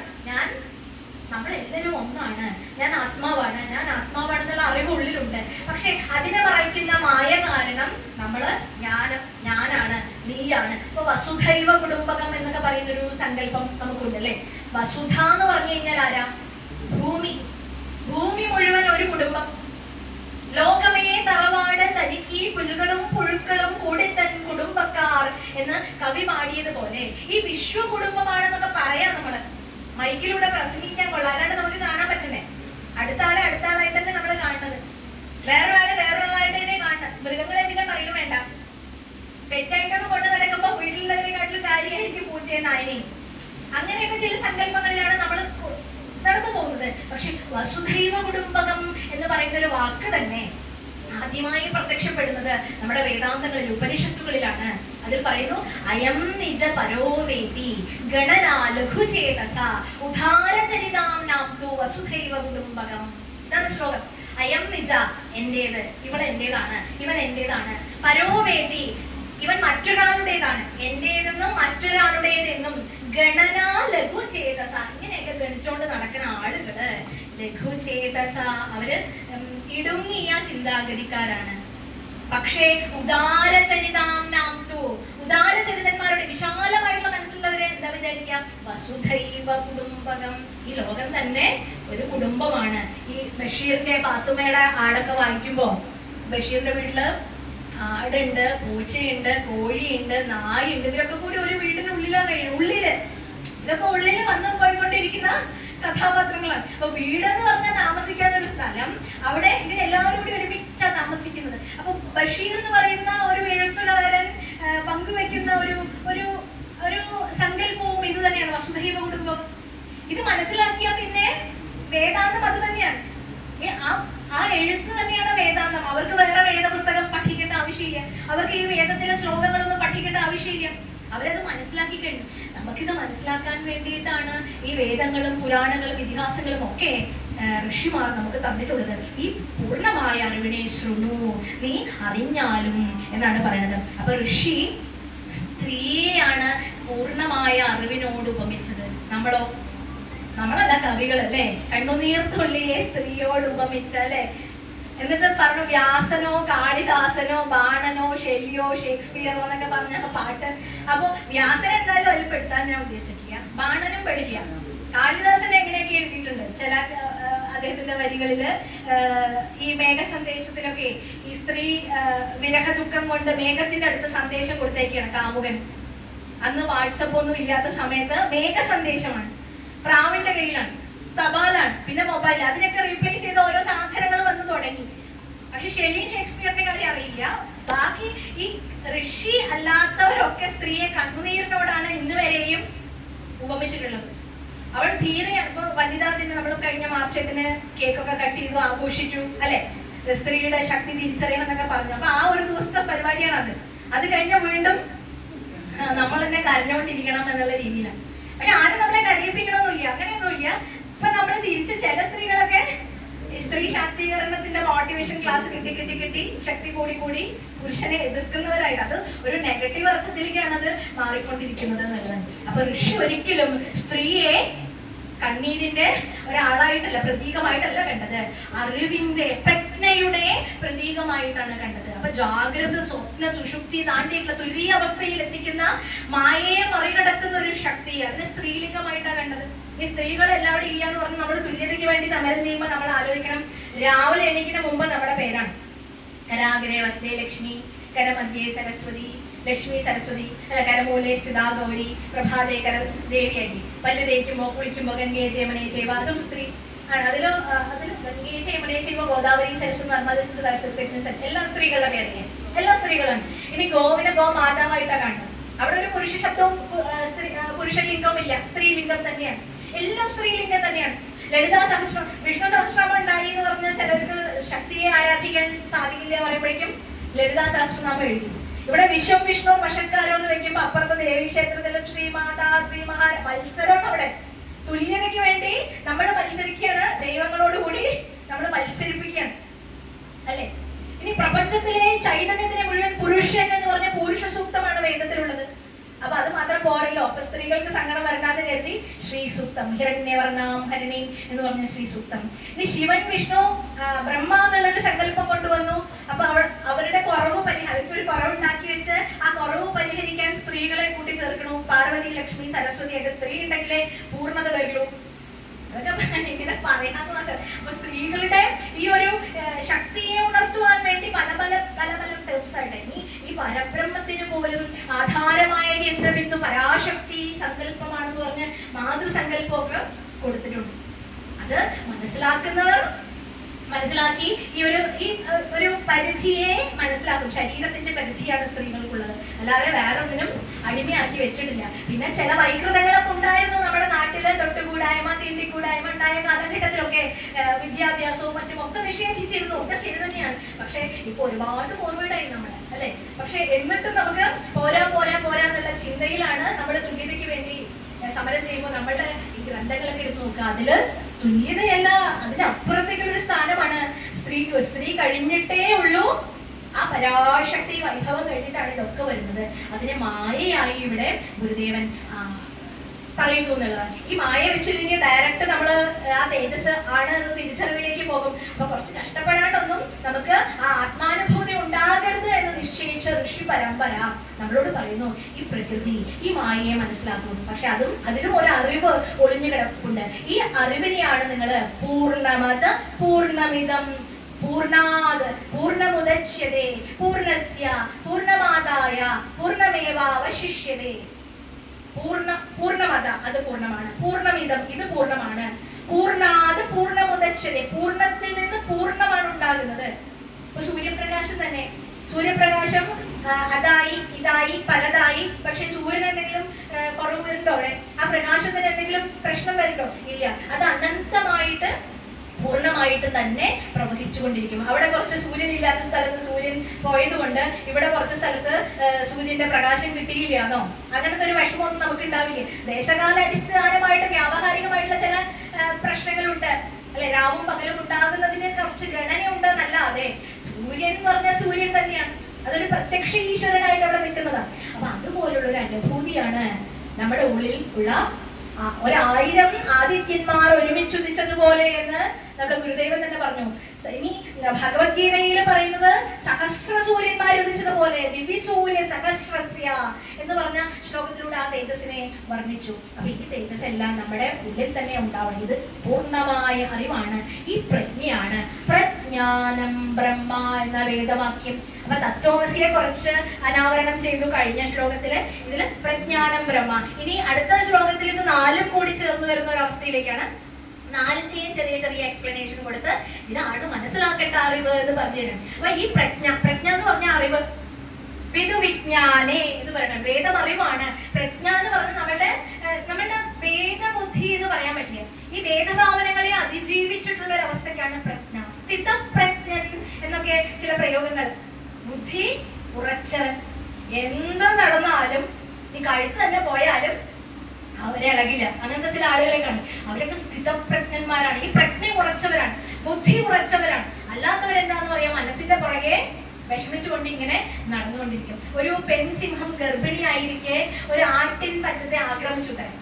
അപ്പൊ ഈ ആട്ടിൻ കൂട്ടം ഏറ്റോണ്ടിരിക്കണം. അപ്പൊ ഈ പെൺസിംഹം ഗർഭവതിയാണ്. അവര് ഇത് പിടിക്കാൻ വേണ്ടി ചാടിയവയെ പ്രസവിച്ചു. ഈ പെൺസിംഹം ചാവും ചെയ്തു.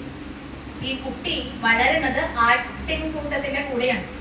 അതൊരു സാധു ജീവിയായി മാറി പുല്ലൊക്കെ തിന്നാൻ തുടങ്ങി. എന്നിട്ട് ബേ ബേ എന്ന് പറഞ്ഞ് ഇതിന്റെ കൂടെ കരഞ്ഞ് ഇങ്ങനെ നടക്കാൻ തുടങ്ങി. ഏതെങ്കിലും മറ്റു ജീവികൾ പുലിയോ വ്യാഘ്രമോ കരടിയോ എന്തെങ്കിലും ഈ ആട്ടിൻകൂട്ടത്തെ ആക്രമിക്കാൻ വന്നു കഴിഞ്ഞാൽ അതിന്റെയൊക്കെ പിന്നാലെ പോയി പതുങ്ങിയിരിക്കുന്ന ഒരു സാധുവായിട്ട് ഇത് മാറി. ഒരിക്കൽ ഒരു വലിയ സിംഹം ഈ ആട്ടിൻ പറ്റത്തെ കണ്ടു.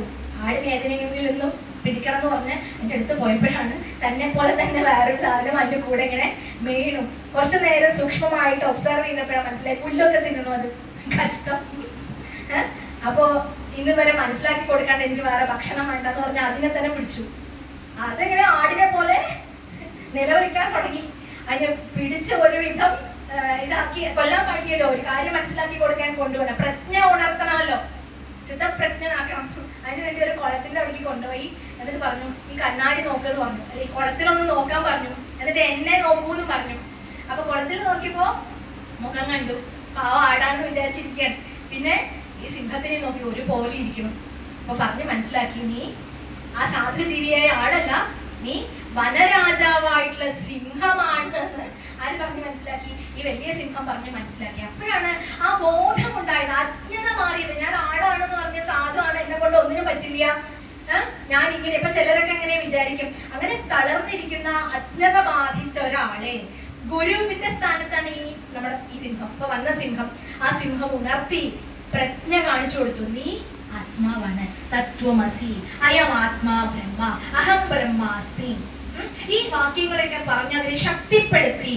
അപ്പൊ അജ്ഞത മായ കൊണ്ടുണ്ടായതാണ്. ഞാൻ ആടിന്റെ ഒപ്പം ജീവിക്കണോണ്ട് ഞാൻ ആടാണെന്ന് വിചാരിക്കണം. ഞാൻ ചണ്ടാള തെരുവിൽ പോയി ഭിക്ഷ എടുത്താൽ ഞാൻ ചണ്ടാളനാണെന്ന് വിചാരിക്കുന്നു. ഞാൻ ഇന്ന ജാതിയിലാണ് പറഞ്ഞതെന്ന് അച്ഛനും അമ്മയൊക്കെ പറഞ്ഞു, ഞാൻ ആ ജാതിയാണെന്ന് വിചാരിക്കുന്നു.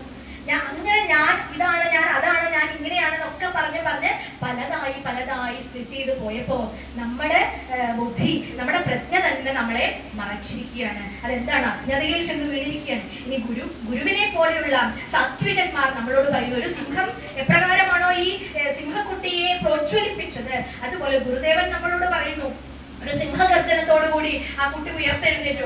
ഞാൻ സിംഹാണ് എന്ന് പറഞ്ഞ് ഉയർത്തെഴുന്നേൽക്കാനുള്ള ആ ഒരു പ്രാപ്തി ഉണ്ടാക്കിയെടുത്തതുപോലെ ഗുരുദേവൻ നമ്മളോട് ഗർജിക്കുക തന്നെയാണ് ചെയ്യുന്നത്. പക്ഷെ ആ ഗർജനൊന്നും നമ്മൾ ചെവിക്കൊള്ളുന്നില്ല. ഇതിനെ നിത്യനിരന്തരമായി മനനം ചെയ്യുമ്പോഴാണ് ഈ വാക്യങ്ങളൊക്കെ, ഈ മഹാവാക്യങ്ങളൊക്കെ നമ്മളെ ശ്രദ്ധയിൽപ്പെടുത്താൻ നമുക്ക് സാധിക്കുന്നത് എന്നുള്ളതാണ്. അപ്പോൾ ഈ ഒരു ശ്ലോകം പൂർത്തീകരിച്ചുകൊണ്ട് നമുക്ക് ഒന്നുകൂടി വായിച്ച് നിർത്താം. യേയം യയാ ധാര്യതേ പ്രാണീതി പ്രവിവിക്ത ബഹിരഹം പ്രാജ്ഞസുഷുപ്തൗ യഥാ യസ്യാമാത്മകലാ സ്ഫുരതി അഹം ഇതി പ്രത്യന്തരംഗം ജനൈഃ യസ്യൈ സ്വസ്തി സമർത്യതേ പ്രതിപദാ പൂർണ്ണാ ശൃണുത്വം ഹി സാം. നീ പൂർണ്ണമാണ് എന്നുള്ള അറിവിലേക്ക് എത്താൻ ആദ്യം പറയുന്നു, ഈ സൃഷ്ടിയില് പ്രകൃതി മായ നമ്മളിലൊക്കെ ആവേശിച്ചു, അതാണ് ഈ പ്രപഞ്ചം എന്ന് നമ്മൾ ധരിച്ചുകൊണ്ട് നടത്തുന്നു. ഇനി പ്രാണീതി പ്രവിവിക്ത ബഹിരഹം, ഈ കാണുന്ന എല്ലാം പ്രാണനെ ധരിച്ചിരിക്കുന്നതെല്ലാം പ്രാജ്ഞ സുഷുപ്തൗ യതഃ, പ്രാജ്ഞനായിട്ടും സുഷുപ്തിയായിട്ടും ജാഗ്രതായിട്ടും, ഇത് മാത്രമേ പറയുന്നുള്ളൂ അതില്, എങ്കിലും ജാഗ്രത സ്വപ്നം സുഷുപ്തി ആയിട്ടുള്ള അവസ്ഥകളെയൊക്കെ പ്രതിനിധാനം ചെയ്തുകൊണ്ട് പോകുമ്പോഴും യസ്യാം ആത്മകലാ സ്ഫുരതി അഹമിതി പ്രത്യന്തരംഗം ജനൈഹി, നമ്മളൊക്കെ പ്രാർത്ഥിക്കുന്നതും നമ്മളൊക്കെ ഇച്ഛിക്കുന്നതും എന്താണ്? ഞാൻ ആത്മാവാണ്, അതിന് സമാധാനം, അതിന് ശാന്തി.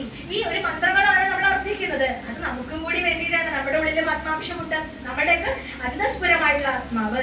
യസ്യൈ, അതിന് സ്വസ്തി, അതിന്റെ മംഗളാർത്ഥമായിട്ട് സമർത്ഥ്യതയെ അർത്ഥിക്കുന്നു. പ്രതിപദ, ഓരോ ചുവടിലും പൂർണ്ണ ശൃണുത്വം ഹി സാ, അത് പൂർണ്ണമാണ് എന്നുള്ള പ്രചര പ്രശാന്ത മനസാ ത്വം ബ്രഹ്മബോധോദയാത് പ്രാരബ്ധം ക്വനു സഞ്ചിതം തവ കിമാഗാമി ക്വ കർമാഭ്യസത് ത്വയ്യത്യസ്തമതോഖിലം ത്വമസി സച്ചിന്മാത്രമേകം വിഭൂ. ഒരുമിച്ച് പ്രജ്ഞാനം ത്വഹമസ്മി തത്ത്വമസി തത് ബ്രഹ്മായമാത്മേതി സംഗായൻ വിപ്രചര പ്രശാന്ത മനസാ ത്വം ബ്രഹ്മബോധോദയാത് പ്രാരബ്ധം ക്വനു സഞ്ചിതം തവ കിമാഗാമി ക്വ കർമാഭ്യസത് ത്വയ്യത്യസ്തമതോഖിലം ത്വമസി സച്ചിന്മാത്രമേകം വിഭൂ. ഇതിൽ അന്വയം ഒന്ന് ശ്രദ്ധിക്കാം. ത്വം, നീ, ബ്രഹ്മബോധോദയാൽ, ബ്രഹ്മസാക്ഷാത്കാരം നേടി, പ്രജ്ഞാനം ത്വഹമസ്മി, ഞാൻ പ്രജ്ഞ തന്നെയാണ്. കഴിഞ്ഞ ശ്ലോകത്തിൽ മനസ്സിലാക്കി, ഞാൻ അറിവ് തന്നെയാണ്, ഞാൻ പൂർണ്ണമാണ്. തത്വമസി, അതും നമ്മൾ മനസ്സിലാക്കിയാണ്. തത് പ്ലസ് ത്വം പ്ലസ് അസ, അതും നീ ആകുന്നു, ബ്രഹ്മം തന്നെയാണ്. ഇതി, ഇപ്രകാരം സംഗായൻ, സംഗായൻ എന്ന് പറഞ്ഞാൽ സദാ അത് പാടിക്കൊണ്ട് നടക്കാം. ഞാൻ ഈശ്വരനാണ് എന്നുള്ള മന്ത്രം സദാ മുഴങ്ങട്ടെ. പ്രശാന്ത മനസ്സ, വേദചിന്തകളെല്ലാം പോയി ശാന്തചിത്തന്മാരായി. വിപ്രചര, ഈ വിശിഷ്ടമായ അനുഭവത്തോടുകൂടി ചരിക്കുക, സഞ്ചരിക്കുക. വിപ്രചര തവ പ്രാരബ്ധ കിംനു, പിന്നെ പ്രാരബ്ധം ഉണ്ടോ? നമ്മുടെ എന്തൊരു കർമ്മമാണ് എനിക്ക് എന്നൊക്കെ പറയും, പ്രാരബ്ധമാണ് എനിക്ക്, ഈ പ്രാരബ്ധമില്ല. സഞ്ചിതം കിം, സഞ്ചിത കർമ്മമില്ല, ഇപ്പൊ നടന്നുകൊണ്ടിരിക്കുന്ന കർമ്മവും ഇല്ല. ഇനി ആഗാമിക്കുക, ആഗന്തുകം എന്ന് പറയുന്ന ഇനി വരാൻ പോകുന്ന പ്രാരബ്ധം കൊണ്ട് പുനരുണ്ടാകുന്ന ഒരു കർമ്മമാണ് ആഗന്തുകം.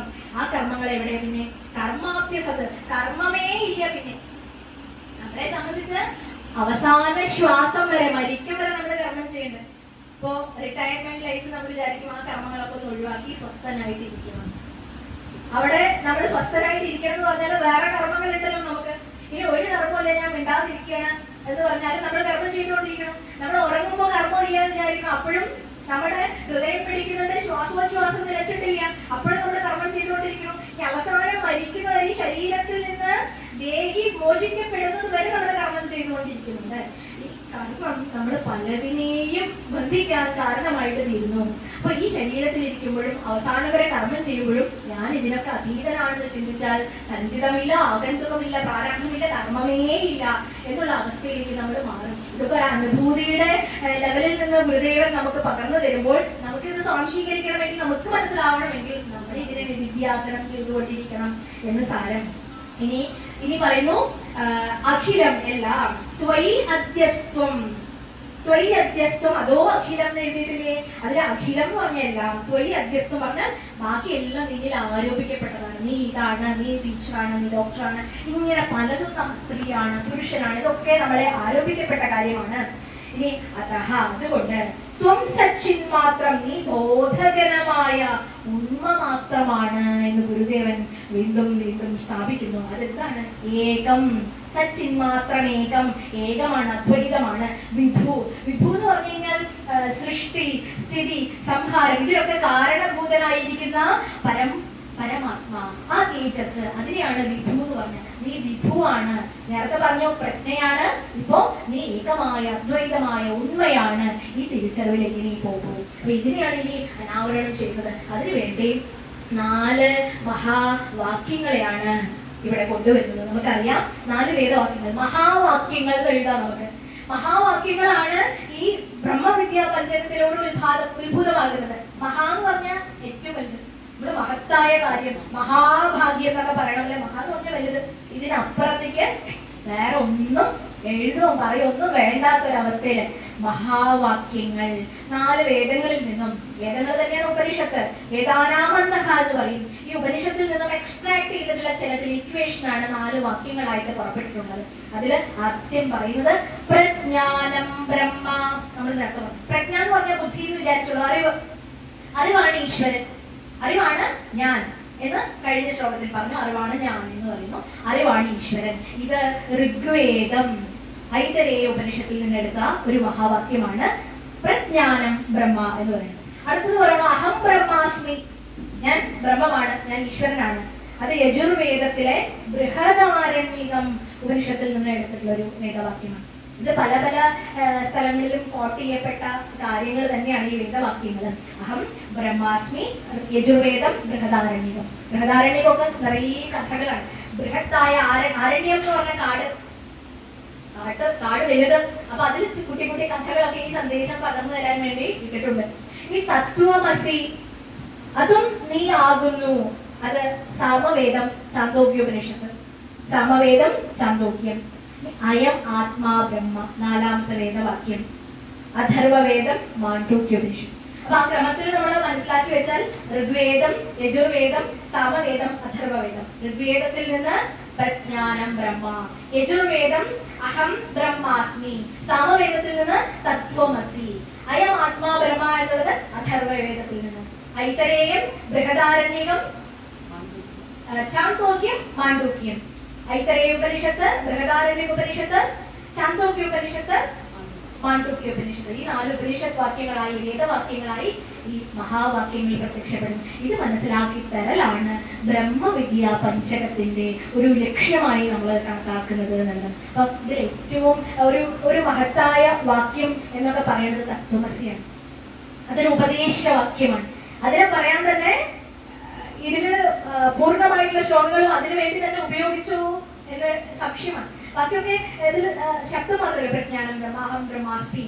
2ാമത്തെ ശ്ലോകത്തിലൊക്കെ ത്വം ബ്രഹ്മ എന്നൊക്കെയുള്ള ആ ശബ്ദങ്ങൾ മാത്രം പ്രയോഗിച്ചെങ്കിൽ തത്വമസിയെ പ്രോജ്വലിപ്പിക്കാനാണ് ഗുരുദേവൻ ഈ ശ്ലോകങ്ങളിൽ ഒരു 90% പുലർത്തിയിരിക്കുന്നത് എന്ന് തോന്നുന്നു. കാരണം അതാണ് ഉപദേശവാക്യം. ബാക്കി മനനം ചെയ്യുന്ന, അനുഭവം ചെയ്യുന്ന, നിർവചനം ചെയ്യുന്ന വാക്യങ്ങളാണ്. ഉപദേശവാക്യം ഇതാണ്. ഗുരു ശിഷ്യന് ഉപദേശിച്ചത്, അവന്റെ ചോദ്യത്തിന് യഥാർത്ഥ ഉത്തരം നൽകിയ വാക്യമാണ് തത്വമസി എന്ന് പറയുന്നത്. അപ്പൊ ഇതൊക്കെ വേദത്തിൽ നിന്ന് പ്രത്യക്ഷപ്പെട്ടിട്ടുള്ളതാണ്. ഇപ്പൊ നമ്മൾ പറയാറുണ്ട് ഋഗ്വേദം, യജുർവേദം, സാമവേദം, അഥർവവേദം, ആയുർവേദം, ധനുർവേദം, ഗാന്ധർവവേദം, സ്ഥാപത്യവേദം. പിന്നെ അതിനെ പഠിക്കുവാൻ വേണ്ടി 6 ശാസ്ത്രങ്ങൾ ഉണ്ടായി. ശിക്ഷ, കൽപ്പം, നിരുക്തം, ഛന്ദസ്, വ്യാകരണം, ജ്യോതിഷം, ന്യായം, മീമാംസ ശാസ്ത്രങ്ങൾ, ധർമ്മശാസ്ത്രങ്ങൾ, ഇതിഹാസ പുരാണങ്ങൾ. അതിലെത്തുമ്പോഴേക്കും നിറച്ചു കഥകളായി.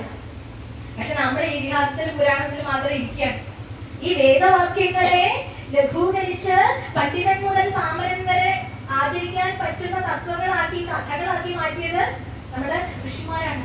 ഈ സംസ്കാരത്തെ, വ്യക്തിയും തത്വവും ഒന്നായിട്ടുള്ള ജീവിത മൂല്യങ്ങളെ വേദം എന്ന് പറയുന്നു. ഈ വേദത്തെ ആരും ഉണ്ടാക്കിയിട്ടില്ല നമ്മൾ പറഞ്ഞു. പക്ഷെ കൃഷ്ണദ്വൈപായനൻ എന്ത് ചെയ്തു? കൃഷ്ണദ്വൈപായനൻ എന്ന് പറയുന്ന വ്യക്തി ഇതിനെ പകുത്ത് 4ആക്കി സൗകര്യത്തിന് വേണ്ടി. നമ്മളും അങ്ങനെയൊക്കെ ചെയ്യാറുണ്ട് അല്ലേ?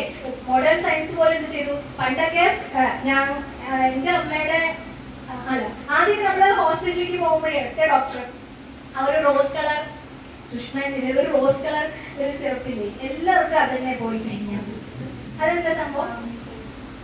ശരി, അതെന്തിനാ ഉപയോഗിക്കാം? അതൊരു ഒറ്റമൂലി മാതിരി അല്ലേ? അതന്നെ എല്ലാവർക്കും കൊടുക്കാം. അത് കഴിഞ്ഞ് ശരീരശാസ്ത്രം ഇത് പല ഘടകങ്ങളായി മാറി. ഇപ്പൊ അമ്മയുടെ മുത്തശ്ശനെയും കൊണ്ട് ഡോക്ടറെ അടുത്ത് പോയപ്പോഴേ അച്ഛന് തീരെ വയ്യ എന്ന് പറഞ്ഞു. അയ്യോ ഞാൻ മുതിർന്നവരെ നോക്കുന്ന ഡോക്ടറല്ല, ഞാൻ ചൈൽഡ് സ്പെഷ്യലിസ്റ്റ് ആണെന്ന് പറഞ്ഞു. അമ്മ പറയണേ മുത്തശ്ശൻ ചിലപ്പോഴൊക്കെ കുട്ടികളെ പോലെയാണ് നോക്കിക്കോളൂ.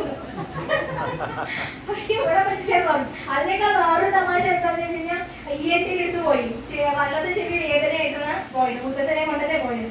അപ്പൊ ആ ഡോക്ടർ തിരിച്ചു വിട്ടു, ഇടത് ചെവിയുടെ ഡോക്ടറാണെന്ന് പറഞ്ഞു. അത്രേ ഇതൊക്കെ ഉള്ളതാണോ എനിക്ക് അറിയില്ല, അതൊക്കെ കേട്ടത്. അങ്ങനെയൊന്നും പറയില്ല, അത്രയ്ക്കൊന്നും പറയില്ല തോന്നില്ല. അപ്പൊ നമ്മുടെ ശരീരശാസ്ത്രം തന്നെ അത് സൗകര്യാർത്ഥമാണ്. ഒഫ്താൽമോളജി, നെഫ്രോളജി, ന്യൂറോളജി, എങ്ങനെ പല പല പല പല ബ്രാഞ്ച് ഓഫ് സയൻസ് ആയി മാറിയിട്ടില്ല. സൗകര്യത്തിനുണ്ടാക്കി അരിമാവ് കൊണ്ട് ഇഡ്ഡലിയും ദോശയൊക്കെ പോലെ ഇത് പലതായത് നമ്മുടെ സൗകര്യത്തിനാണ്. പക്ഷെ നമ്മൾ പലതിൽ നിന്ന് നിവർത്തിക്കുന്നില്ല. രണ്ട് മാർഗമാണ് വേദമെന്ന് പറയുന്നത്. അത്രേ പ്രവൃത്തി മാർഗവും നിവൃത്തി മാർഗവും. നമ്മളിപ്പോഴും പ്രവൃത്തിയിലാണ്. കുട്ടിയൊക്കെ ചോദിച്ചപ്പോ വേദം ഉദ്ഘോഷിക്കുന്നത് നമ്മുടെ കുട്ടികൾ കല്യാണം കഴിഞ്ഞ് അവർക്ക് കുട്ടി ഉണ്ടായ, അപ്പൊ കുട്ടി കല്യാണം കഴിക്കണമൊക്കെ ടൈമൊക്കെ വ്യത്യാസം വന്നിട്ടുണ്ട്. അതല്ല, സാധാരണ പറയുമ്പോൾ വേദം അനുശാസിക്കുന്ന ബ്രാഹ്മണം എന്ന് പറയും, കർമ്മകാണ്ഡം. അപ്പൊ നമുക്ക് കുട്ടിയായി ആ കുട്ടിക്ക് കുട്ടികളായി കഴിഞ്ഞാൽ നമ്മള് വാനപ്രസ്ഥത്തിലേക്ക് കടന്നിരിക്കണം. ഇതൊക്കെ നമ്മുടെ ജീവിതവുമായി ബന്ധപ്പെടുത്തി വെച്ചതാണ്. ഇപ്പൊ നമ്മൾ എന്താ ഒരു പ്രസ്ഥാനത്തിലേക്ക് പോകില്ല, നമ്മൾ വീണ്ടും വീണ്ടും കുട്ടികളെക്കാൾ കുട്ടികളായി നമ്മൾ ബോണ്ടിങ്ങിലേക്ക് പോയിക്കൊണ്ടിരിക്കുകയാണ് അല്ലെ, പല ലൗകിക ബന്ധനത്തിലേക്ക്. ഞാൻ പറഞ്ഞില്ലേ, വിവാഹം പറഞ്ഞിട്ടുണ്ടെന്ന് എനിക്ക് ഓർമ്മയുണ്ട്, നിങ്ങൾക്ക് ഓർമ്മയുണ്ടോന്ന് അറിയില്ല, ഒന്നുകൂടി പറയാം. വിവാഹം കഴിഞ്ഞിട്ട് നിഗമാനന്ദ സ്വാമിജിയുടെ ആശ്രമത്തിലേക്ക് പോയപ്പോഴേ അവിടെ ഭജൻ അല്ല വാനപ്രസ്ഥത്തിന്റെ ക്ലാസ് എടുത്തോണ്ടിരിക്കുക സ്വാമിജി. അപ്പൊ ഒക്കെ ഒരു 60-65 അവർക്കൊക്കെ പേരക്കുട്ടികളായി. അപ്പൊ കറക്റ്റ് സമയമാണ് ഈ ഇതൊക്കെ കേൾക്കാൻ. ഇനിയൊക്കെ രാമനാരായണ എന്ന് പറഞ്ഞിരിക്കാന്ന് പറഞ്ഞ കുറെ പേരുണ്ട്. അപ്പൊ സ്വാമിജി പ്രഭാഷണത്തിലായതുകൊണ്ട് ഞാനൊരു മുത്തശ്ശിയുടെ അടുത്ത് ഇരുന്നു. അതിനൊരു 65 വയസ്സായിട്ടുണ്ടോ, അങ്ങനെ ഇരുന്നു. അപ്പൊ ഈ അമ്മമ്മ വളരെ ശ്രദ്ധിച്ചില്ല ക്ലാസ്. ശരിക്കും എനിക്ക് അവര് അഭിമാനം തോന്നി. അവരുടെ ഇടുപ്പിൽ താക്കോൽ കൂട്ടാം, ഓർമ്മ താക്കോല്. അപ്പൊ ഞാൻ വിചാരിച്ചു ഈ അമ്മ വീട്ടിൽ ആരുമായിട്ട് വീട് പൂട്ടിയിട്ട് സത്സംഗത്തിൽ വന്നിരിക്കുക. അത്രയും ഇതിനോട് അത്രയും ഒരു ഈ ആരാധന, ഈ ഭക്തി വേണം, വാനപ്രസ്ഥം വേണം, അത് കഴിഞ്ഞ് ഉള്ളിലെങ്കിലും ഒരു സന്യാസം വേണം എന്നൊക്കെ ആഗ്രഹിച്ചു വന്നവരായിട്ട് തോന്നി, അഭിമാനം തോന്നി എനിക്ക്. പക്ഷെ ബ്രേക്ക് വന്നപ്പോഴേ കാര്യങ്ങളൊക്കെ മാറി വന്നത്. സ്വാമിജിയൊക്കെ ചായ കുടിക്കാൻ പോയപ്പോ ഈ അമ്മ ചായ വേണ്ട കാപ്പിയും വേണ്ട, എന്താ അടുത്ത അമ്മയോട് പറയണതേ മരുമകളെ വിശ്വാസം ഇല്ലാണ്ടത് കൊണ്ടുവന്നതാണ്. ഞാനെങ്ങനെ വിചാരിച്ചത്. അത് കഴിഞ്ഞിട്ട് ഈ ബ്രേക്ക് കഴിഞ്ഞു, ക്ലാസ് ഒക്കെ കഴിഞ്ഞു തോന്നുന്നു, ഒരു മൈക്ക് നേരെ വരുന്നു. അയ്യോ ഇനി എന്നെ കൊണ്ട് എന്തെങ്കിലും പറയിപ്പിക്കാനായിരിക്കും പേടിച്ചിട്ട് നേരെ മൈക്ക് വന്നോണ്ടിരിക്കും. അല്ല, ഞാൻ തരത്തിൽ തെറ്റിദ്ധരിച്ചതാ, അമ്മയ്ക്കാ മൈക്ക് വന്നത്. അമ്മയാണ് അവിടെ ഭജനയുടെ ലീഡർ. അപ്പൊ അമ്മ പാടാൻ തുടങ്ങി, കൂട്ടുകാരെല്ലാം പാടാൻ തുടങ്ങി. അപ്പൊ എന്താ പാട്ട് എന്ന് ചോദിച്ചപ്പോ ഐഹികമായ സുഖത്തിലോ കൃഷ്ണ അയ്യോ എനിക്കൊരു മോഹമില്ലേ, ഇതിലൊന്നും എനിക്കൊരു താല്പര്യമില്ലാന്നൊക്കെ പറഞ്ഞ് പാടുന്ന ആള് താക്കോല് തിരികിട്ടാ വന്നിരിക്കണം. അപ്പൊ അതുപോലെ ചില താക്കോലുകള് നമ്മൾ എപ്പോഴും ഒരു റോസ് കോപ്പർമാൻ എന്ന് പറഞ്ഞ പോയിട്ടുണ്ട്. അദ്ദേഹത്തിലൊരു പദ്യമുണ്ട്, holding on and letting go. Holding on, പിടിച്ചു വെക്കുക. പിടിച്ചു വെക്കുക എന്ന് പറഞ്ഞാൽ സംരക്ഷിക്കുക. അത് കഴിഞ്ഞ് കുറച്ച് കഴിഞ്ഞ് അത് വിട്ടുകൊടുക്കണേ. അടുത്ത തലമുറ വരുമ്പോൾ മരുമകൾ വന്നാൽ, മകൻ വന്നു കഴിഞ്ഞാൽ അവരൊന്ന് ശല്യക്കാരായിട്ട് കണ്ട അവരൊക്കെ കണ്ടില്ല സ്പ്ലിറ്റായിട്ട് സെപ്പറേറ്റ് ആയിട്ട് പോകുന്നത്. എന്നിട്ട് യുവതലമുറയ്ക്ക് ഇല്ലാത്ത തുച്ഛമില്ല, അമ്മ അച്ഛനെ നോക്കില്ല, തെരുവിൽ ഉപേക്ഷിക്കണോ, ഇവരിങ്ങനെ പിടിച്ചു വെക്കണം, മകനെ പിടിച്ചു വെക്കണം, അല്ലെങ്കിൽ മകളെ പിടിച്ചു വെക്കണം. എന്തെങ്കിലും ഒരു പ്രശ്നം ഉണ്ടായാൽ നീ ഒന്ന് അങ്ങോട്ട് പോകണ്ട, നീ അവിടെ താന്നു കൊടുക്കേണ്ട ആവശ്യം നിനക്കില്ല, അങ്ങനെ ഇങ്ങോട്ട് കൂട്ടിയിട്ടൊന്നും നമുക്കൊന്നും അവരുടെ മുമ്പിൽ അടിയറവ് പറയേണ്ട ആവശ്യം ഇല്ല. അപ്പൊ ഇങ്ങനെ പലതിന്റെയും പുറകെ നമ്മൾ ബന്ധനത്തിന് പുറകെ ബന്ധനമായിട്ട് ഇങ്ങനെ നടക്കുമ്പോൾ പ്രവൃത്തി മാർഗം മാത്രമേ ഉള്ളൂ. നിവൃത്തി മാർഗം സത്യത്തിൽ അതിന്റെ താക്കോല് കളഞ്ഞു പോയി, വേറെ എന്തൊക്കെയോ താക്കോല് പിടിച്ചിട്ട് നമ്മൾ തെരഞ്ഞെടുക്കണം ഏതാണ് ഇതിന് സ്യൂട്ടബിൾ ആയില്ല ഓളെന്ന് തുറക്കാൻ വേണ്ടിയിട്ട്. അപ്പൊ നമ്മളോട് ഗുരുദേവൻ പറയുന്നു, നമ്മുടെ വേദം നമ്മളോട് ഉദ്ഘോഷിക്കുന്ന ഈ മഹാവാക്യം ആദ്യത്തെ ഈ ശ്ലോകത്തിൽ 5ാമത്തെ ശ്ലോകത്തില് പ്രജ്ഞാനം ത്വഹമസ്മി തത്വമസി തത് ബ്രഹ്മായമാത്മേതി സംഗായൻ. എന്താണ് പാട്ട് പാടേണ്ടത്? പ്രജ്ഞാനം ത്വം, നീ പ്രജ്ഞയാണ്, അറിവാണ്. ഇനി അസ്മി തത്വമസി, അഹം ബ്രഹ്മാസ്മി, പിന്നെ തത്വമസി. 4 തത്വങ്ങളെയും 2 വരിയിലാണ് യോജിപ്പിച്ചു വെച്ചിരിക്കുന്നത്. ഈ 2 വരി കൊണ്ട് 4 തത്വങ്ങളെയും 4 മഹാവാക്യങ്ങളെയും പറയുന്നു. അതിൽ ആദ്യത്തെ ഏറ്റവും ഇമ്പോർട്ടൻസ് കൊടുത്ത് സംസാരിക്കുന്ന വാക്യം തത്വമസിയാണ്. അത് ശബരിമലയിൽ എഴുതി വെച്ചുകൊണ്ടില്ല. ഞാൻ ഇന്നാണ് ഡിസംബറിൽ ഒരു പ്രഭാഷണത്തിന് പ്രഭാഷണം കേൾക്കാൻ വേണ്ടിയിട്ട് ഞങ്ങൾ പോയപ്പോ അപ്പൊ തത്വമസിയെ വെളിപ്പെടാൻ ശബരിമലയ്ക്ക് പോയിട്ട് അതുമായിട്ട് കുലബന്ധം ഇല്ലാണ്ട് കയറി വരുന്ന ഒരു രീതിയിൽ മാലയിട്ട് അവിടുന്ന് തിരിച്ചിറങ്ങി കഴിഞ്ഞു കഴിഞ്ഞാൽ ഉണ്ടായാൽ അത് അബദ്ധമായിട്ട് തീരും എന്നുള്ളതാണ്. അപ്പൊ ഇത് മനസ്സിലാക്കാനാണ് ഏതൊരു ക്ഷേത്രത്തിലേക്കും പോകുന്നതും ഇത് വായിക്കുന്നതും ഒക്കെ തന്നെ എന്നാണ് പറയുന്നത്. അപ്പൊ ഉപദേശവാക്യമായിട്ട് അതും നീയാകുന്നു എന്നുള്ളതാണ്. ശങ്കരാചാര്യ സ്വാമികൾ പറയും, ഈ ലോകത്തിൽ ഒരു വാക്യം 9 തവണ പറഞ്ഞിട്ടുണ്ടെങ്കിൽ അത് ഏത് മാത്രമാണ്? തത്വമസി മാത്രമാണ്. നീ പഠിക്കണ എന്ന് മക്കളോട് ഇഷ്ടം പോലെ പ്രാവശ്യം പറഞ്ഞിട്ടുണ്ടാവും, അത് മഹാവാക്യമല്ല. പക്ഷെ തത്വമസി എന്ന് പറയുന്നത് ചാന്തോക്യോപനിഷത്തിൽ ഉദ്ദാലകൻ എന്ന് പറയുന്ന മഹർഷി തന്റെ മകൻ ഗുരുകുലത്തിൽ നിന്ന് വന്ന ശേഷം 9 പ്രാവശ്യം പഠിപ്പിച്ചു കൊടുക്കുന്നത്. 9 പ്രാവശ്യം പറഞ്ഞു. ഈ 9 പ്രാവശ്യം പറഞ്ഞതിൽ ആവർത്തന വിരസതയോ ബോറടിയോ ഒന്നുമില്ല. ഇപ്പോ ഈശാവാസ്യ ഉപനിഷത്തിന് വ്യാഖ്യാനം ചെയ്തിട്ടുണ്ട് നമ്മുടെ ശ്രീനാരായണ ഗുരുദേവൻ. അതിൽ പറയും, ഈശൻ ജഗത്തിലെല്ലാം ആവസിക്ക കൊണ്ട് ചരിക്ക നീ മുക്തനായി ആശിക്കരുത് ധനം. ഇത് പറഞ്ഞപ്പോ ഈശ്വരൻ ജഗത്തിലെല്ലാം ആവേശിച്ചത് കൊണ്ട് നീ മുക്തനായിട്ട് ചലിക്കൂ, മറ്റൊരാളുടെ ധനം പരധനത്തിൽ നീ ആസക്തനാകരുത്. ഈ 4 വരി ഈശാവാസ്യ ഉപനിഷത്തിന്റെ ആദ്യ ശ്ലോകത്തിന് ശ്രീനാരായണ ഗുരുദേവൻ വ്യാഖ്യാനം എഴുതിയപ്പോൾ അവിടെയുള്ള ഈ കേൾക്കാൻ വന്നിട്ടുള്ള പ്രേക്ഷകർ കുറച്ചുപേരൊക്കെ എഴുന്നേറ്റ് പോയിത്രേ. ഇപ്പൊ എത്രയായി കേൾക്കണമെന്ന് പറഞ്ഞ് എഴുതിയിട്ട് പോയതല്ല. ഈ ഒരൊറ്റ വാക്യം മതി, ഈ ഒരു ശ്ലോകം മാത്രം മതി ജീവൻ മുക്തനാവാൻ. വേറെ ഒന്നും പറയേണ്ട ആവശ്യമില്ല. ഒരു ഭിക്ഷയ്ക്ക് വന്ന ഒരു ആളുണ്ടായിരുന്നു, ഏതോ ഒരു പ്രാകൃതൻ, കാട്ടിലാണ്, ജനിച്ചപ്പോ തൊട്ട് ഇങ്ങനെയാണ്, ഭിക്ഷാടനം ശരിയാണ്.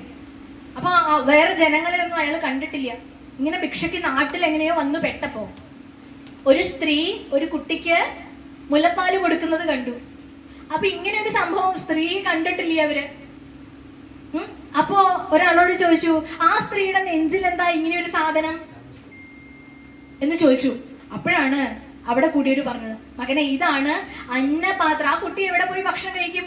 ആ കുട്ടിക്ക് ആര് ഭക്ഷണം കൊടുക്കും? അപ്പൊ ഭഗവാൻ അന്നത്തിന്റെ രൂപത്തിൽ അവതരിച്ചിരിക്കുന്നത് ഈ ഒരു രീതിയിലാണ്. ഇത് പറഞ്ഞപ്പോൾ അയാളുടെ ഭിക്ഷാപാത്രം ദൂരെ എറിഞ്ഞു എന്നുള്ളത്. ഭഗവാൻ ഇത്ര കാരുണ്യവാനാണെങ്കിൽ എനിക്ക് പിന്നെ എന്താ പേടിക്കാൻ?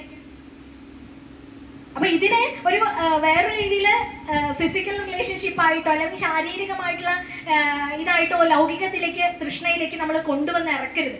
മറിച്ച് ഗുരുദേവൻ നമ്മളോട് പറയുന്നു ദൈവദശകത്തിലൊക്കെ, അന്നവസ്ത്രാദി മുട്ടാതെ തന്നു രക്ഷിച്ചു ഞങ്ങളെ. ഇതാണ് അന്നം. ഈ ഒരു അറിവാണ് അന്നം എന്ന് പറയുന്നത്. ഈ അറിവ് വന്നു കഴിഞ്ഞു കഴിഞ്ഞാൽ ആ അറിവ് വെച്ച് സമ്പാദിച്ച് ഭക്ഷണം കഴിച്ചു. വസ്ത്രം, ദ്രൗപദി വസ്ത്രാക്ഷേപ സമയത്ത് ദുശാസനും ദുര്യോധനും ഒക്കെ വലിച്ചു സാരി തീർന്നേ ഇല്ല. അത് എങ്ങനത്തെ സാരി? അത് ഈ കഥയിലൂടെ എന്തോ നമുക്ക് മനസ്സിലാവുന്നത്, അവിടെ ദ്രൗപദി ശരീരവികാരങ്ങളെ ജയിച്ചു, ദിക്കുകളെ വസ്ത്രമാക്കി, ശിവനായിട്ട് മാറി, ദിക്കുകളെ അമ്പരമാക്കി ആ ഒരു സമയത്ത്. അപ്പൊ ശരീരബോധമില്ല. ശരീരബോധം ഉണ്ടാവുമ്പോഴല്ലേ നാണക്കേടുള്ളൂ. ഇത് അങ്ങനെയൊന്നുമില്ല. ഇത്രയും മഹാത്മാക്കളുടെ മുന്നിൽ വെച്ചിട്ട് എന്നെ ആദ്യമൊക്കെ നിലവിളിച്ചു കരഞ്ഞു. പക്ഷെ കൃഷ്ണനിൽ സമർപ്പിതമായതോടുകൂടി അവരുടെ നഗ്നത എന്ന് പറയുന്ന ഒരു സംഭവം ഇല്ല. അത് മറഞ്ഞു. ഏത് വസ്ത്രം കൊണ്ട്? മനുഷ്യനുണ്ടാക്കിയിട്ടുള്ള വസ്ത്രം കൊണ്ടല്ല. ഭഗവാന്റെ കയ്യിൽ നിന്ന് സീരിയലിലാണ് നമ്മൾ കണ്ടിരിക്കണം, ഇങ്ങനെ നിർത്താണ്ട് സാരി ഇങ്ങനെ വന്നുകൊണ്ടേയിരിക്കണം. ഇതിന്റെ അർത്ഥം എന്താ? ദിക്കുകളാകുന്ന വസ്ത്രം അവളെ രക്ഷിച്ചു. ആരാണോ ധർമ്മത്തെ രക്ഷിക്കുന്നത് അവരെ തിരിച്ച് ധർമ്മം രക്ഷിക്കും. ധർമ്മോ രക്ഷതി രക്ഷിത.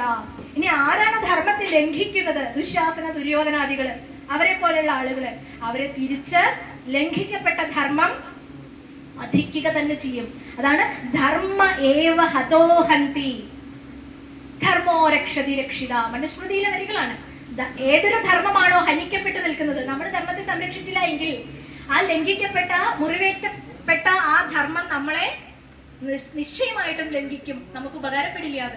പക്ഷെ നമ്മൾ ധർമ്മത്തെ പരിരക്ഷിക്കാൻ, സംരക്ഷിക്കാൻ, ധർമ്മം ആചരിക്കാൻ പുറപ്പെട്ടവരാണെങ്കിൽ നമ്മളെയും ധർമ്മം രക്ഷിക്കും എന്ന ഒരു സംഹിതയിലൂടെ, ഒരു പ്രകൃതിയുടെ നിയമമാണ്, അലിഖിതമായ ഒരു നിയമമാണ്. മനുവൊക്കെ അത് ലിഖിത രൂപത്തിൽ കുറിച്ചു എന്ന് മാത്രമേ ഉള്ളൂ. ഈ പ്രപഞ്ചത്തിന്റെ നിയമത്തെ മനുഷ്യർ അറിയാതെ പോകരുത്. ഇതാണ് ഈശ്വരൻ.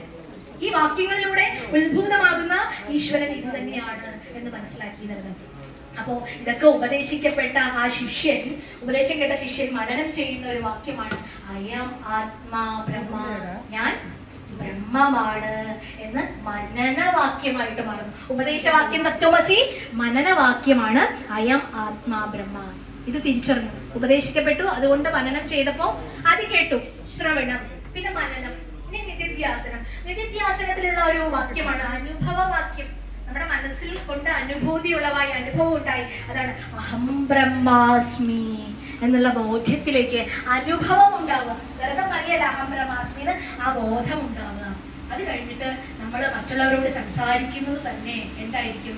ആ അറിവോടുകൂടി. അപ്പോഴാണ് പ്രജ്ഞാനം ബ്രഹ്മ ഉണ്ടാവുന്നത്. അതൊരു നിർവചനവാക്യമാണ്. നിർവചനവാക്യം, ഉപദേശവാക്യം തത്വസി, മനനവാക്യം അയം ആത്മാ ബ്രഹ്മ. ഇനി അത് കഴിഞ്ഞ് ഒരു നിധിധ്യാസന അനുഭവവാക്യമായിട്ട് അഹം ബ്രഹ്മാസ്മി, നിർവചനവാക്യമായിട്ട് പ്രജ്ഞാനം ബ്രഹ്മ. ഇങ്ങനെ 4 വേദവാക്യങ്ങളെ വളരെ മനോഹരമായിട്ട് അനാവരണം ചെയ്തുകൊണ്ടിരിക്കുന്നു. ഈ ഒരു തിരിച്ചറിവുണ്ടായാൽ വിപ്രചര എന്ന് പറയുമ്പോൾ നമ്മുടെ ശ്ലോകത്തിൽ ഈ ഒരു അറിവോടുകൂടി നീ ലോകത്തെ ചരിക്കൂ. പിന്നെ എന്ത് സഞ്ചിതം, പിന്നെ എന്ത് പ്രാരബ്ധം, പിന്നെ എന്ത് ആഗന്തുകം, പിന്നെ എന്ത് കർമ്മം, എന്ത് മാത്രമേ ഉള്ളൂ? ഇത് മാത്രമേ ലോകത്തുള്ളൂ. അതുകൊണ്ടാണ് പറയുന്നത് പ്രാരബ്ധം കൊനു സഞ്ചിതം തവ കിമ ആഗാമി. ആഗാമി എന്ന് പറഞ്ഞാൽ ആഗന്തുകം. കർമാഭ്യസത, പിന്നെ കർമ്മമേ ഇല്ല. ഈ ഒരു അറിവാണ് നിന്നെ നയിക്കേണ്ടത്. ഇതാണ് അഖിലവും നിറഞ്ഞു നിൽക്കുന്ന അറിവ്. ഇതിനെ മനസ്സിലാക്കാൻ ചെയ്യേണ്ട ചില രീതികളെ കൂടി പറഞ്ഞിട്ടാണ് ഈ ശ്ലോകം നമുക്ക് അവസാനിപ്പിക്കാൻ സാധിക്കുകയുള്ളൂ. അതായത് ഈ തത്വമസിയെ മനനം ചെയ്യേണ്ട ഒരു രീതിയുണ്ട്. തത്വമസിയുടെ മനനത്തിലൂടെയാണല്ലോ ഈ 4 അറിവുകളും നമ്മളിൽ സമ്മേളിക്കുന്നത്. അപ്പൊ അതിന് പലർക്കും പല തോന്നലുകളാണ്. ഈ പലരുടെയും മൈൻഡ് സെറ്റിനെയൊക്കെ പഠിക്കാൻ വേണ്ടി ഇപ്പോ ചില ബിസിനസ് ക്ലാസ്സിൽ, മാനേജ്മെന്റ് സ്റ്റഡീസിലൊക്കെ അവര് പലതും ഉപയോഗിക്കും. ഇപ്പൊ ഇങ്ങോട്ട് വരുമ്പോ തന്നെ ആദ്യം ആരാ മുന്നിലെ ചെയറിൽ കയറി ഇരിക്കണം. ചിലര് വരുമ്പോ തന്നെ പിന്നിലെ ചെയറിൽ കയറി ഇരിക്കും, അല്ലെങ്കിൽ പിന്നിലെ ചെയറിൽ ഇരിക്കാൻ പോകുമ്പോഴേ അത് പിന്നെയും പുറകോട്ട് വെക്കണം. അങ്ങനെ ചിലരുണ്ട്. ചിലര് മുമ്പിലേ വന്നിരിക്കും. അപ്പൊ ഇതൊക്കെ ഓരോരുത്തരുടെ അവരെ അതിലൂടെ ഇവര് നിരീക്ഷിക്കുകയാണ്. അങ്ങനെയാണ് പഠിക്കുന്നത്. പല ചിന്തകളാണ്, പലർക്കും പല ചിന്തകളാണ്. അവിടെ തന്നെ ഇരുന്ന് കഴിഞ്ഞാൽ പല തോട്ട് പ്രോസസ്സാണ്. ഒരാൾ ഇതുമാതിരി വിചാരിച്ചു, നമ്മളും ഇങ്ങനെ പലതും വിചാരിക്കാറുണ്ട്. പല ആരോഗ്യ മാസിക വായിച്ചിട്ട് ഈ അസുഖങ്ങളൊക്കെ എനിക്കുണ്ട് തോന്നണ മാതിരി ഒരാൾ എപ്പോഴും പ്രശ്നം, അയാൾ എലിയാണെന്ന് അത്ര വിചാരിക്കണം. നല്ല കഥ. അയാൾക്ക് തോന്നുകയാണ് എലിയാണെന്ന്. ഞാൻ വിചാരിച്ചു ഇപ്പോഴും ഇങ്ങനെയൊക്കെ ഉള്ള കാര്യങ്ങളുണ്ട്. ഇത് ഭ്രാന്തൊന്നും അല്ല, ചികിത്സിച്ച മാറും. പല പല പല ചിന്തകളാണ്. ആ ചിന്തകളാണ് അയാളെ ഭരിക്കുന്നത്.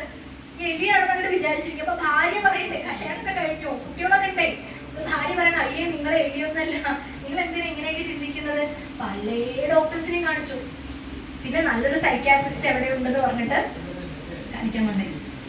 അപ്പൊ ഇവരുടെയൊക്കെ ട്രീറ്റ്മെന്റ്, ഈ സൈക്യാട്രി ഡോക്ടർമാര് ട്രീറ്റ്മെന്റ് എടുക്കണ കണ്ടാ അവർക്ക് ഇതിനേക്കാൾ തോന്നും. അതുപോലെ ചികിത്സ. അപ്പൊ ആദ്യം ചോദിച്ചു നിങ്ങൾ ആരാണ് ചോദിച്ചു. ഞാൻ എലിയാണെന്ന് പറഞ്ഞു. എങ്ങനെ ഇങ്ങനെ പറയാൻ കഴിയുന്നു മനസ്സിലാവില്ല. അപ്പൊ ശരി ശരി. അപ്പൊ ഭാര്യയോട് പറഞ്ഞു നിങ്ങൾ കുറച്ച് സമയം പുറത്തിരിക്കൂ എന്ന് പറഞ്ഞു. അവര് പുറത്തിരുന്നു. പിന്നെ ഈ രോഗി ഡോക്ടർ കൂടെ കാണിക്കുന്ന കണ്ടിട്ട് ആ സ്ത്രീക്ക് ഭ്രാന്തായി തോന്നുന്നു. കാരണം ഫോട്ടോ എടുക്കണം ഓരോന്നിന്റെ. ആദ്യം രോഗിയുടെ ഫോട്ടോ ഡോക്ടർ എടുത്തു, അതിവിടെ വെച്ചു. എന്നിട്ട് എന്റെ ഒരു ഫോട്ടോ എടുക്കുമെന്ന് ഡോക്ടർ രോഗിയോട് പറയണം. അപ്പൊ ഇയാള് അവരുടെ ഫോട്ടോ എടുത്തു കൊടുത്തു. പിന്നെ അവിടെയുള്ള ചെടികള്, ആ ഹോസ്പിറ്റലിലെ വീട്ടിലാണ് നോക്കണേ. അപ്പൊ അവിടെയുള്ള ചെടികളുടെ ഫോട്ടോ എടുക്കണു. പൂച്ചയുടെ അവിടെ എലിയുണ്ട്, കുറച്ച് മൃഗങ്ങളെയൊക്കെ വളർത്തുന്നുണ്ട്. സൈക്യാട്രി ഡോക്ടർ അല്ല, അവരുടെ വീട്ടിൽ ഇങ്ങനെ പലതും ഉണ്ട്. വെള്ള തത്തമ്മ, വെളുത്ത എലി ഒക്കെ ഉണ്ട്. അതിന്റെയൊക്കെ ഫോട്ടോ എടുത്തു. ഇയാളെ കൊണ്ടുതന്നെ എടുപ്പിച്ചു, രോഗി കൊണ്ടുതന്നെ എടുപ്പിച്ചു. എന്നിട്ട് അതൊക്കെ മേശയിൽ ഇങ്ങനെ നിരത്തി വെച്ചു. ചോദിച്ചു ഇതിൽ എന്നെ പോലെയല്ലേ നിങ്ങൾ ഇരിക്കണത്, അതോ ഈ എലിയെ പോലെയാണോ ചോദിച്ചു. ഈ പൂവിനെ പോലെയാണോ, ഈ പുഴയെ പോലെയാണോ, ഇങ്ങനെയൊക്കെ പലതും പല പക്ഷികളെയും ഇതൊക്കെ കാണിച്ചു കൊടുത്തിട്ട്. അപ്പൊ ഇപ്പൊ മനസ്സിലായോ നിങ്ങൾ ആരാണ്? ഞാൻ മനുഷ്യനാണ്. സിമ്പിൾ ആയിട്ട് മാറ്റി. ഡോക്ടർക്കും ഹാപ്പി. 15 മിനിറ്റിലുള്ള പരിപാടി, ഫോട്ടോഷൂട്ടൊക്കെ കഴിഞ്ഞതോടുകൂടി ലോകമാണ്. ഭാര്യ വിളിച്ചു, ഭാര്യയോട് ചോദിക്കാൻ ടെസ്റ്റ് ചെയ്യിപ്പിച്ചു. ആരാണെന്ന് ചോദിച്ചാൽ മനുഷ്യനാണെന്ന് പറഞ്ഞു. ധൈര്യമായിട്ട് ചിരിച്ച് രണ്ടുപേരും കൂടി ഡോക്ടർക്ക് താങ്ക്സ് ഒക്കെ പറഞ്ഞിട്ട് ആ പടി അങ്ങോട്ട് കടന്നില്ല. ചാടി വന്നു ഇയാള് വീണ്ടും ഡോക്ടറുടെ റൂമിലേക്ക്.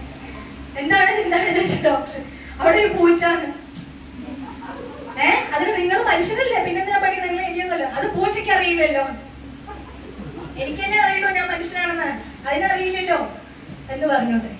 അപ്പൊ അഹം ബ്രഹ്മാസ്മി എന്ന് പറയുന്നത് മറ്റുള്ളവരെ പഠിപ്പിക്കാൻ പോയാൽ, തത്വമസി എന്നുള്ളത് മറ്റുള്ളവരെ പഠിപ്പിക്കുന്നതിന് മുൻപ് നമ്മൾ ശരിക്കും ആ ഒരു മനന നിധിധ്യാസനത്തിലേക്ക് പ്രവേശിച്ചിരിക്കണം എന്നാണ് ഗുരുദേവൻ ഇവിടെ പറയുന്നത് എന്നുള്ളതാണ്. അപ്പോ ഈ ഒരു ലക്ഷണത്തെ ഇതിന് മനസ്സിലാക്കാൻ 3 ലക്ഷണങ്ങൾ പറയുന്നുണ്ട്. തത്വമസി ആയാലും അഹം ബ്രഹ്മാസ്മി, അയം ആത്മാ ബ്രഹ്മ, പ്രജ്ഞാനം ബ്രഹ്മയെ മനസ്സിലാക്കാൻ 3 ലക്ഷണങ്ങൾ പറഞ്ഞുകൊണ്ടാണ് ഈ ശ്ലോകം നമ്മളോട് വിടവാങ്ങുന്നത്. ജഹ അജഹ ജഹ ജഹ. ഇതൊക്കെ കേൾക്കുമ്പോൾ എന്തൊക്കെയാണെന്ന് നമുക്ക് മനസ്സിലാവും. ജഹൽ ലക്ഷണം, അജഹ ലക്ഷണം, ജഹ ജഹ ലക്ഷണം. വേദാന്തത്തിൽ പറയുന്ന 3 ലക്ഷണാർത്ഥങ്ങളെ പറയാൻ ഇത് പഠിക്കാനുള്ളൊരു വഴി. അതിൽ ആദ്യ ജഹൽ ലക്ഷണമാണ് അത്രേ. ജഹൽ ലക്ഷണം എന്ന് പറഞ്ഞാൽ ഇപ്പൊ നമ്മൾ പറയില്ലേ സൂചി കുത്താൻ സ്ഥലമില്ല എന്ന് പറഞ്ഞ അർത്ഥം എന്താ? ഈ സൂചി കുത്താൻ സ്ഥലമില്ല എന്ന് പറഞ്ഞ വാച്യാർത്ഥത്തെയാണോ നമ്മൾ എടുക്കുക, അതിന്റെ ലക്ഷ്യാർത്ഥത്തെയാണോ എടുക്കുക? ആ വാക്ക് നമ്മൾ മാറ്റും. അതിന്റെ ലക്ഷ്യം എന്ന് പറഞ്ഞാൽ ഒട്ടും സ്ഥലമില്ല എന്ന് പറയാൻ വേണ്ടി, സൂചി കുത്താനൊക്കെ സ്ഥലമുണ്ട് അവിടെ, പക്ഷെ ഒട്ടും സ്ഥലമില്ല എന്ന് പറയാൻ വേണ്ടി നമ്മൾ പറയുന്ന ഒരു വാക്കാണ്. അപ്പൊ അതിനെ ഇങ്ങനെയുള്ള കാര്യങ്ങളെ ജഹൽ ലക്ഷണം എന്ന് പറയും. അതിൽ ലക്ഷ്യാർത്ഥത്തെയാണ്. അപ്പൊ ഇതിൽ കുറെ തത്വമസി എന്ന് പറഞ്ഞാലും പ്രജ്ഞാനം ബ്രഹ്മ എന്ന് പറഞ്ഞാലും കഥ പറഞ്ഞാലും എന്താ അർത്ഥം? അതിലൂടെ ഉത്ഭൂതമാകുന്നത് നീ അറിവാണ്, നീ ഈശ്വരനാണെന്ന് പറയാൻ വേണ്ടിയിട്ട് ഈ കാര്യങ്ങളൊക്കെ പറയുന്നു, ഇത് മാതിരി എന്നർത്ഥം. ഇനി ചിലര് പറയില്ലേ ഗംഗായാം പോഷ, പണ്ട് പറയും ഗംഗയിലാണ് എന്റെ കുടിൽ എന്ന് പറഞ്ഞാൽ ഗംഗാ നദിയുടെ നടുവിലാണോ എന്ന് അർത്ഥം. അങ്ങനെയില്ലേ? ഇപ്പൊ ആധുനിക ഭാഷയിൽ പറഞ്ഞ ഹൈവേയിലാണ് എന്റെ വീട് എന്ന് പറഞ്ഞാൽ എന്താ മനസ്സിലാക്കാവുന്നത്? ഹൈവേയില് വണ്ടി പോകാനുള്ള സ്ഥലമല്ലേ, അവിടെ എങ്ങനെ വീട് വെക്കാൻ പറ്റില്ലല്ലോ. അതായത് അതിന്റെ അരികില് എന്നല്ലേ നമ്മൾ മനസ്സിലാക്കുക. അതുപോലെ ജഹൽ ലക്ഷണം ഇത് പറയുമ്പോ തന്നെ ഇതിന്റെ സന്ദേശം ഇതാണ് ഉൾക്കൊള്ളാനുള്ള ഒരു കപ്പാസിറ്റിയിലേക്ക് ആ ശിഷ്യൻ എത്തിയോ അവരിത് മനസ്സിലാക്കാൻ സാധിക്കും. ഇനി അജലക്ഷണം. അജലക്ഷണം എന്ന് പറഞ്ഞാൽ ശോണോദാവതി, തവിട്ടോടുന്നു എന്നാണ് പറയുന്നത്. അത് വേദാന്തത്തിന്റെ ഓരോരോ പ്രയോഗങ്ങളാണ്. അതായത് ഒരു ഒളിമ്പ്യാഡ് അല്ല, ഒരു ഗെയിം എന്തോ നടക്കുക മലപ്പുറത്ത് വെച്ചിട്ടാണ്. ഈ നടക്കുന്ന സമയത്ത് അവിടെ ഇരുന്ന് ഒരു കാക്ക പറഞ്ഞു ഉഷ വീണു എന്ന് പറഞ്ഞത്. അപ്പൊ എന്ത് ഉഷയോ ഉഷ എങ്ങനെ വീണിട്ടുള്ളത് ചോദിച്ചു. അതാ വീണു കിടക്കണു കളിയിലേ. അതില് ഒരു സ്ത്രീയുടെ പുറത്ത് അവരിട്ടിരിക്കുന്ന ബനിയനില്ലേ, അതില് ബാക്കില് USA എന്ന് എഴുതി വെച്ചിരിക്കണം. അപ്പൊ ഇവര് വായിച്ചാണ് ഉഷ. അപ്പൊ പറഞ്ഞു കൊടുത്തത് അമേരിക്കക്കാരിയാണ് എന്ന് പറഞ്ഞു കൊടുക്കണം. അപ്പൊ ഇത് കണ്ടിട്ട് ഒരു കുട്ടി പറയണ കറുപ്പ് ജയിച്ചു എന്ന്. കറുപ്പ് ജയിച്ചു എന്ന് പറഞ്ഞാൽ എന്താ? കറുത്ത ബനിയനിട്ടവര് ജയിച്ചു, കറുപ്പും വെളുപ്പും തമ്മിലുള്ള കളി അവിടെ. അപ്പൊ ചില കോഡ് പറഞ്ഞാൽ അതിന്റെ അർത്ഥം ഉള്ളില് എന്തോ ഒരു സംഗതി ഉണ്ട്, അതിന് മനസ്സിലാക്കാൻ സാധിക്കും. അതാണ് അജലക്ഷണം എന്ന് പറയുന്നത്.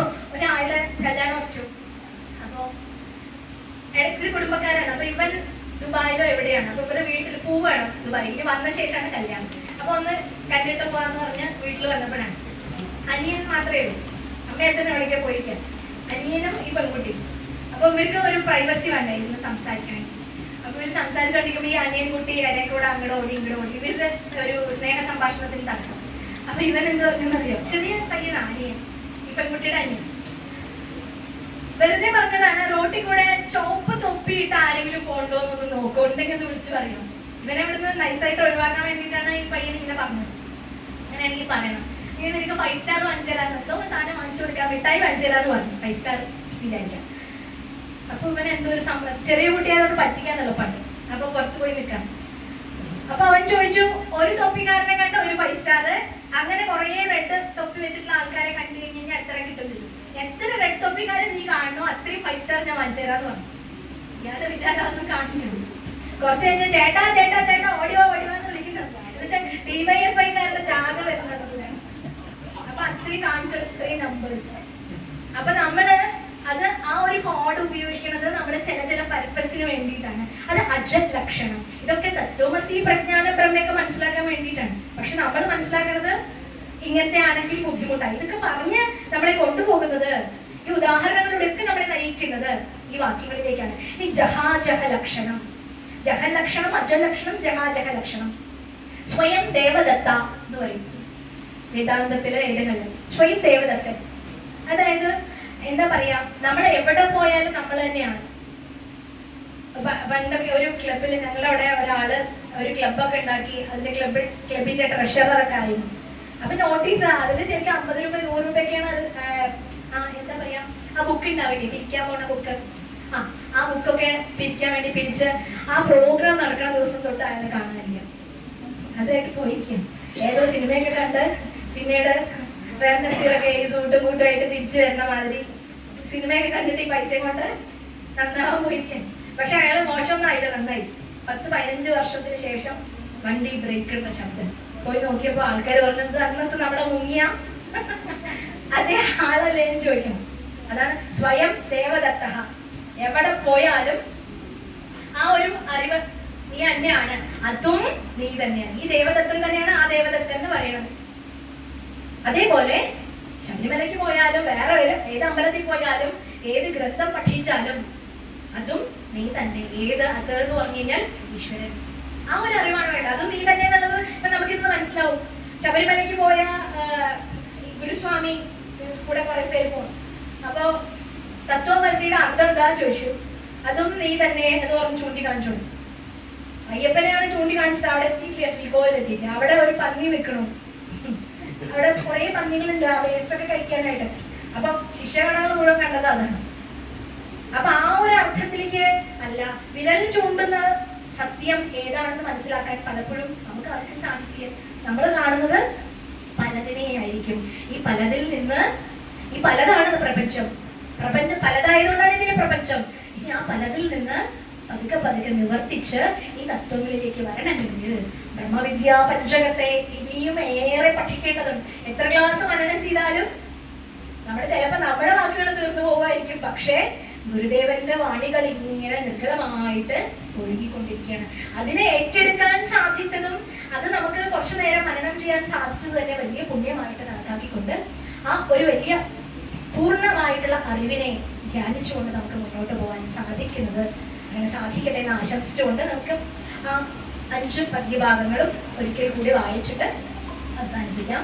നിത്യവിവേകതോ ഹി നിതരാം നിർവേദമാപത്യ സത് വിദ്വാനത്ര ശമാധി ഷഡ്കലസിതഃ സ്യാന്മുക്തികാമോ ഭുവി പശ്ചാത് ബ്രഹ്മവിദുത്തമം പ്രണതി സേവാദ്യൈഃ പ്രസന്നം ഗുരും പൃച്ഛേത് കോഹമിദം കുതോ ജഗദിതി സ്വാമിൻ വദത്വം പ്രഭോ ത്വം ഹി ബ്രഹ്മണ ചേന്ദ്രിയാണി ന മനോ ബുദ്ധിർന ചിത്തം ബഭൂ പ്രാണാഹംകൃതതയോന്യതപി സദ്വിദ്യാ കൽപിതം സ്വാത്മനി സർവം ദൃശ്യതയാ ജഡം ജഗദിദം ത്വത്വപരം നാന്യതോ ജാതം ന സ്വത